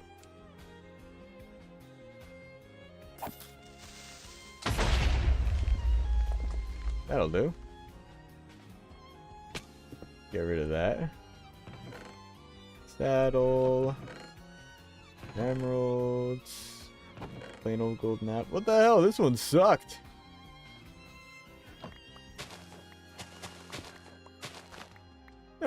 That's like some of the worst loot I've ever seen out of a pyramid, ever. What the heck? This one's like just really garbage. I mean, like the saddle. I mean, I guess like the horse. I mean, you can't get the horse armor otherwise. Like that's kind of cool. Oh right. I didn't break that block. How did I not take damage either instance there? That's crazy. Whee! Ow. But that time I did.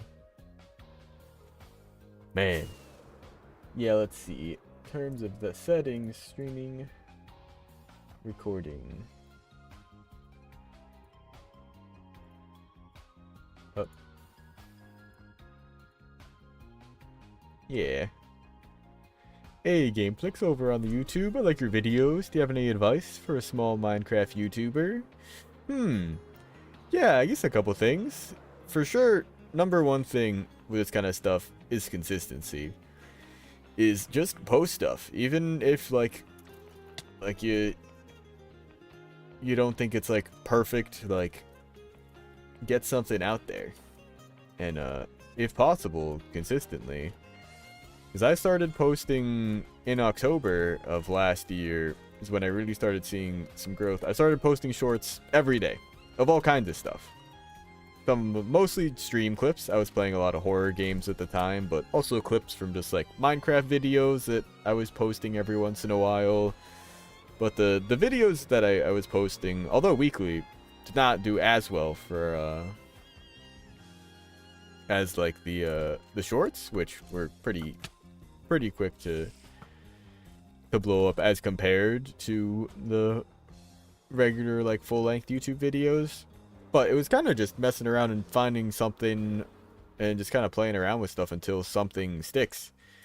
It was a while before I really found like the redstone format for the shorts specifically. Because I mean the SMP, like playing online, playing on the server in the survival world here and recording that, I've like been watching like Hermitcraft and stuff like that for like 10 years now, so I've a decent amount of experience with that. Same with like redstone tutorials and making that kind of thing. But it wasn't until that I made the redstone tutorial shorts and those couple like really blew up that I was like, oh okay, this is what I'm gonna do. So there's kind of a saying, just kind of throw shit at the wall till you see what sticks, and there's definitely some truth to that. So definitely like just make stuff, like have fun, and like even if it's like you don't think it's gonna go viral or anything like crazy, or even if like I don't know, you're just not like super happy with it, like sometimes it is good to just kind of keep working on it, but sometimes it's good to just put that out there and see what people think. But yeah, D24, in terms of the recording, yeah, it's you just hit start recording. Although it is definitely important to go into the settings and and change them out to the same things, because there's a separate setting for on output for streaming and recording. But recording, yeah, you can just change all the encoder settings to the same thing.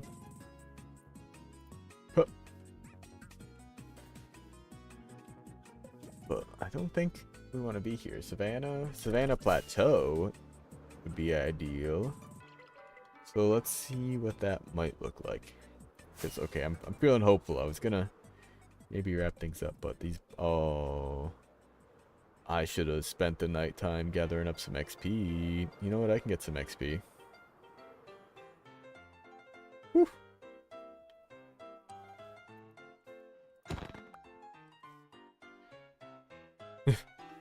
You not even joking, went through like 30 plus streamers. They all modded servers couldn't join. Yeah, no, I mean that makes sense. Like, yeah, a lot of people play on like modded servers, and I mean, if they aren't modded, they're probably whitelisted. Like, I hate to be a bummer on it, but like, I don't. Most people do not want people just randomly joining their server.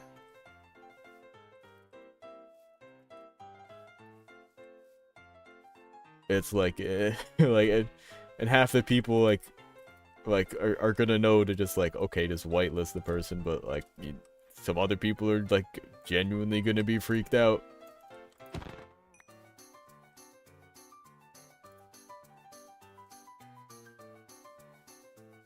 Yeah, Gameflix. Post short, they tend to do better, but tend to post more videos and stream on Twitch. Yeah, it's really like just doing a lot of stuff. Like, you'll just find the kind of growth is really if you do stuff more consistently. Because like if you just like post a video and then like wait 3 months and then like post every day for a month and then like stop for another like 2 months, like you're a lot better off just posting like one thing a week. You're in that, and then just kind of figuring out like getting into the rhythm of it and scaling up if you're enjoying it. 'Cause that's what I did. Like I was posting the full length YouTube videos pretty much once a week and just sort of shorts as I felt like it. But then in October of last year, I sort of challenged myself, and I did Spooktober, did some spooky games all month, which was cool. But streamed every single day. No schedule, just kind of at a random time for however long I was like able to that day. But it made it a lot easier to just get things set up and hit that live button, like get in the habit of just doing that. And same for recording. Eventually I started to, when the Redstone with Cybolt stuff started doing better, I was like, okay, yeah, I'd like to try to post this daily. So I made it a habit of just kind of getting into the recording setting and like, yeah, the recording, make the thing that I need to make the short for, figure out how I can like take what I want to teach and combine it into, or condense it into like this minute-long format, and then do like all the editing, subtitling, etc. It's raining, but not here because it's cold, or sorry, because it's warm, because it's dry. And now it's a pretty quick turnover for me to just like bang out one of the shorts if I really needed to, as opposed to like early days when I was like fully like manually doing everything, figuring out the style for like the subtitles and the just other like graphics and whatnot, whereas nowadays a lot of that is already set up. I have a little script that can do auto subtitling, so what used to take like 2 to 3 hours, now I can do in like under an hour, depending on the short. Oof. How long can you record on OBS? 'Cause I want to stop using metal to get stuff when I'm playing. Not sure what you mean by that, but I mean, you can record on OBS as long as you want. Like, it's as long as you've got hard drive space, it'll keep recording. I will highly, I will send over the recording settings anyway, because there is a little bit of a difference, specifically the file format. You'll probably want to record out to .mkv, which is a bit different than .mp4. MP4 is like regular video like format, like you'll have just, a series of frames after each other, but you only get one audio channel. All of the audio gets combined down to one source, whereas with the .mkv, if you have your audio mixer in OBS setup, so the mic audio and the game audio are separate, you'll actually have them separate in post. And it's less prone to corruptions. MP4s get compiled at the very end, so if like your like stream, like the program crashes or like you lose power in the middle of a recording, the MP4, it's just all gone. You've lost it all. Whereas with the MKV, you can usually recover it up to the point you had recorded to, at least. But oh, a recommendation for editor: use CapCut. Yeah, no, CapCut is I mean, it's nice. It's got some like built-in stuff that works, but I highly recommend DaVinci Resolve. There's free versions of it that have like way more than I ever even need. The premium version's like a couple $100 because it's like an industry tool, but DaVinci Resolve Studio has some great tools. I mean, you D24, someone in my Twitch chat saying they don't trust it because they ask you to put in, yeah, like your name and address, because it is technically at least the free version that like you're able to get right now is a beta, so they just have that for survey data.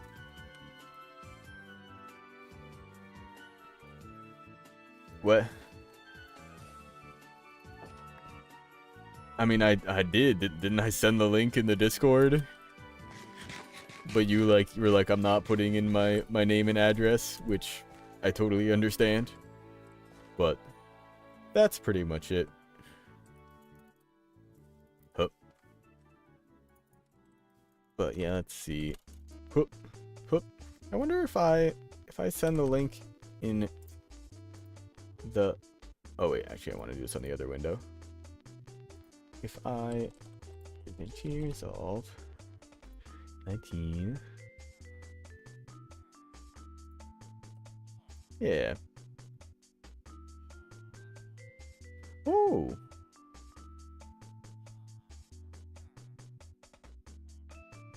Wait. Yeah, do it. Yeah, wait, so what is the DaVinci Resolve 18.6? Yeah, wait, what is Studio? Wait.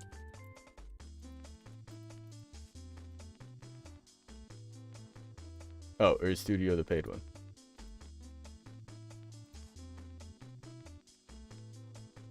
Product. Oh, okay, yeah.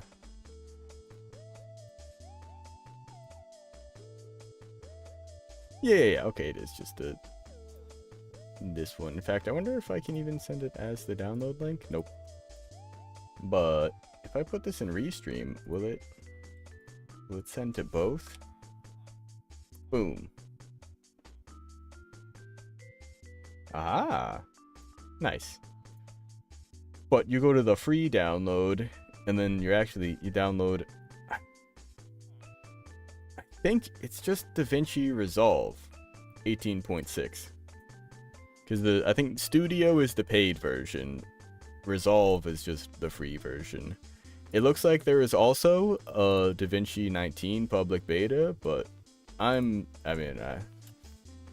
go with whichever one you want. I'm sure it's not that different, but the 18.6 is, I'm pretty sure, the version I'm running on here. Hup. Oh boy.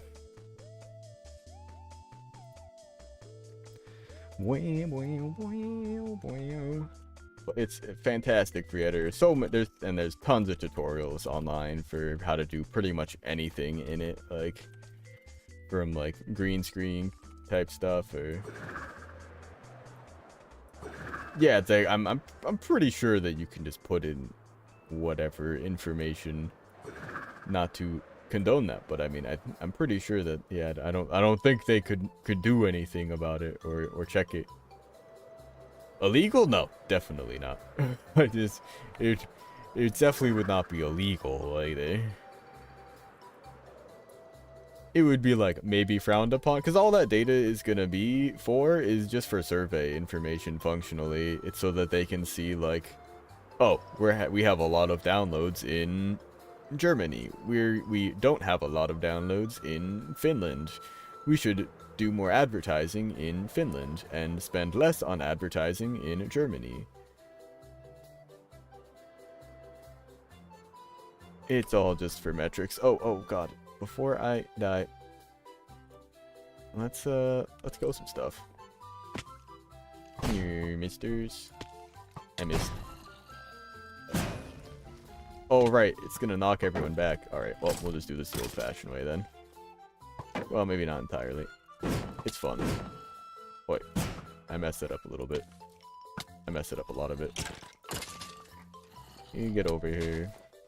Wait. Sir. Not today. Unallowed. How am I, Elytra, looking? Okay. This is an okay way to get XP. Feel like there's better methods. Ooh. You had... Was that speed? I think you had a speed effect on him. That's probably what that was. Alright. Game clicks. What? Oh yeah, nah. This stream we were looking for dogs. Trying to get more of the different individual new dog colors. But now we're just kind of headed back home. Oh, wait, what am I doing? It's raining. We gotta take advantage of this. We can get home real fast like this. Ideally. Oh. Don't think my parents are gonna be a fan of putting our address on a random website. Yeah, no, I mean, that's fair. Like,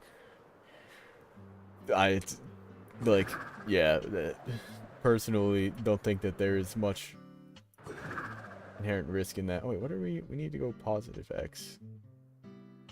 Negative Z. Yeah, we're going the right way. But yeah, no, you can probably put just whatever in there. It's not gonna know, like.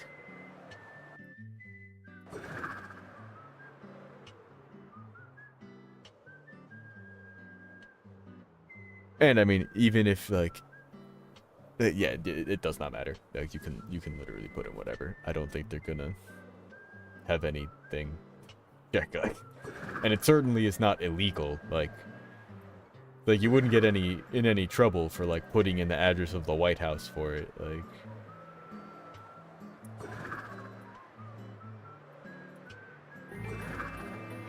ayo, sucks with the hydrate. Oh yeah. Yeah, still alive for a little bit. We're headed back home right now. I did not find any more new dogs. Oh, whoops, wrong way. But I'm wrapping things up. So I've got a short to make, and then I've got a dinner to make, and then I'm gonna start doing some more editing. Because it's been way too long. Ah, okay. I know right where we are. And we are in good time, I think. I don't think our elytra are going to break. Ah, just barely. Too late for that. Alright, we can do this. Oh, I thought that would be a river. It was not river. What is... Oh, it's sandstone. I thought that was just sand. Here we go. Don't mind that. Love it.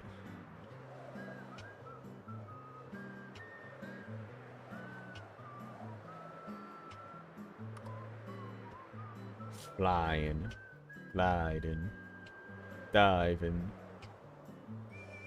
Back home. Actually, let's go into storage. Toss some junk in here.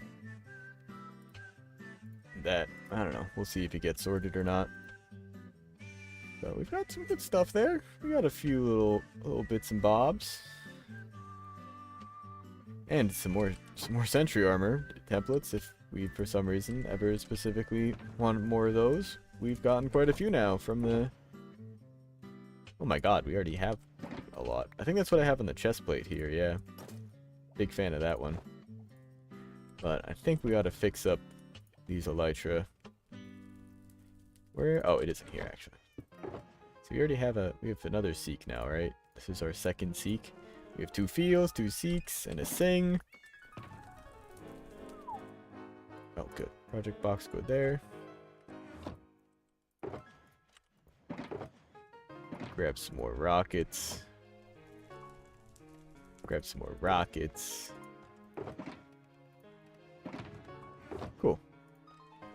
Looking good. The rest of this has places. Oh, wait, dang it. The TNT goes in here, too. We got more of that. A lot of that has come from desert temples. Which is fun. Fame pass finished. Hey, nice, Gecko. What if I just put in random numbers and stuff? I think you're overthinking this. Like, I don't think I have studio. I think I was misinformed on how I read that. I'm pretty sure it's just regular. I think Studio is the paid version, and then it's just DaVinci Resolve is the free version. DaVinci Resolve Studio is the paid one.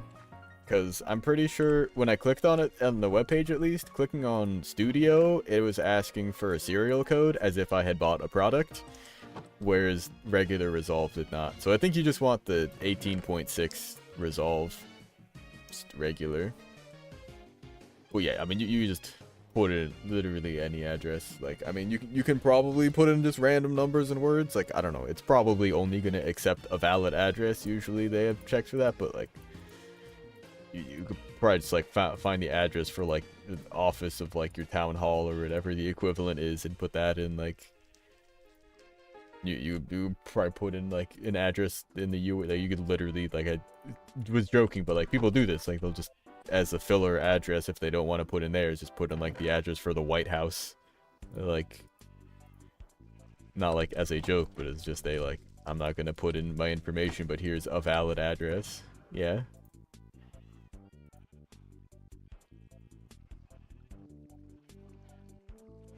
And even like more so, especially with stuff online like this, I mean, for DaVinci, like, that's not really going to be a problem. And it's definitely less of a problem now, but it definitely was in the past with stuff online like that, with online products, like putting in your address and things, is they would like be able to just like send you like advertising, like spam mail stuff, but that doesn't ever really happen nowadays.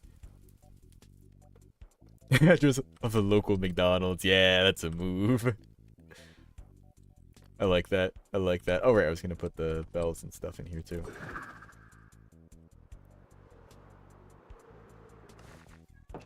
Excuse me. I have some bells already. Oh, I only just the one. And, oh, actually, we do need the vote on us, don't we? Oh, leads. Well, we'll worry about that for next time. We'll throw these back in the project box, and we'll see where we're at that point. Come on, we'll take a little sleep and wrap things up there. Oh, we actually did. Yeah, ended up streaming for 4 hours. I thought it was going to be a bit of a shorter one today. Oh, I have a chunk loader going in the back, in the basement here still. What are you doing? You don't need to be loaded. Oh, and my pearl. I don't even have a pearl in here. That would have been annoying. I always got to keep a pearl in there. Alright, I mean, I think I have this primed for at least a few minutes, but I'm not going to bother with anything. Norway has no states. What am I going to put in for states? You know, I don't even think about that. There's a... Wait, is there... It's asking for, like... Yeah, wait. What do you do if you're not in the United States? Goes... Bob is tester at test.com.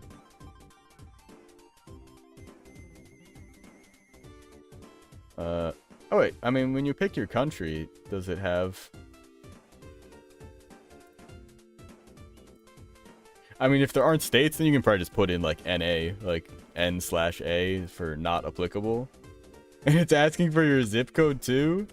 You can probably just put in any random 5-digit number. That's like, normally, it's like your mail code is maybe what it might be called, or something like that. It's like your area code, although I guess that's often area code is referring to the phone number thing. And unless the thing has an asterisk, it doesn't, it's not actually required. But it might. That'd be really funny though. I wouldn't be surprised if the way that the system is set up, they just have it, like, you can pick your country, but it doesn't actually change the address format at all, so you still have to put in a state and a zip code, even though, like, you might not have that. That's really funny. Because, like I said, this is it's all for survey data. Like, they really do not care about this information. Like, if you want to, like, just look up a random address in the United States and put that in, like, you're overthinking this. Like, literally any garbage information. And literally anything, it doesn't matter. It does not, like, it might need to be like a valid email like format, like it might look for there to be an at and a dot something at the end, but you could literally probably put in like test at test dot test and it would work. Like, literally, like, this, it's not like a person's gonna be looking through these applications. It's like, this information is going to get turned into a single data point in a like spreadsheet somewhere. That's just gonna sit on a database, like.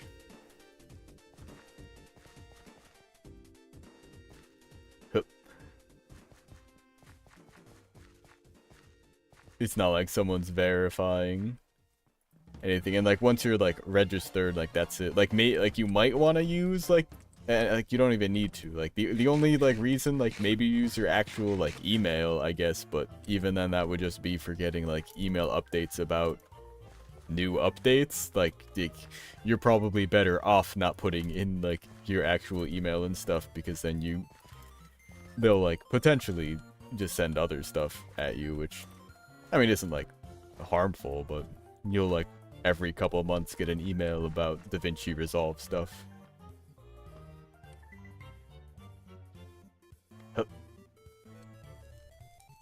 Use my streaming email. Yeah, I mean, that would make sense. But, yeah, it's pretty nice from there. But let's see. We'll be back tomorrow with some Super Mario Bros. 3. I will probably try to actually post a schedule. What if I forget my password? Don't. Just don't.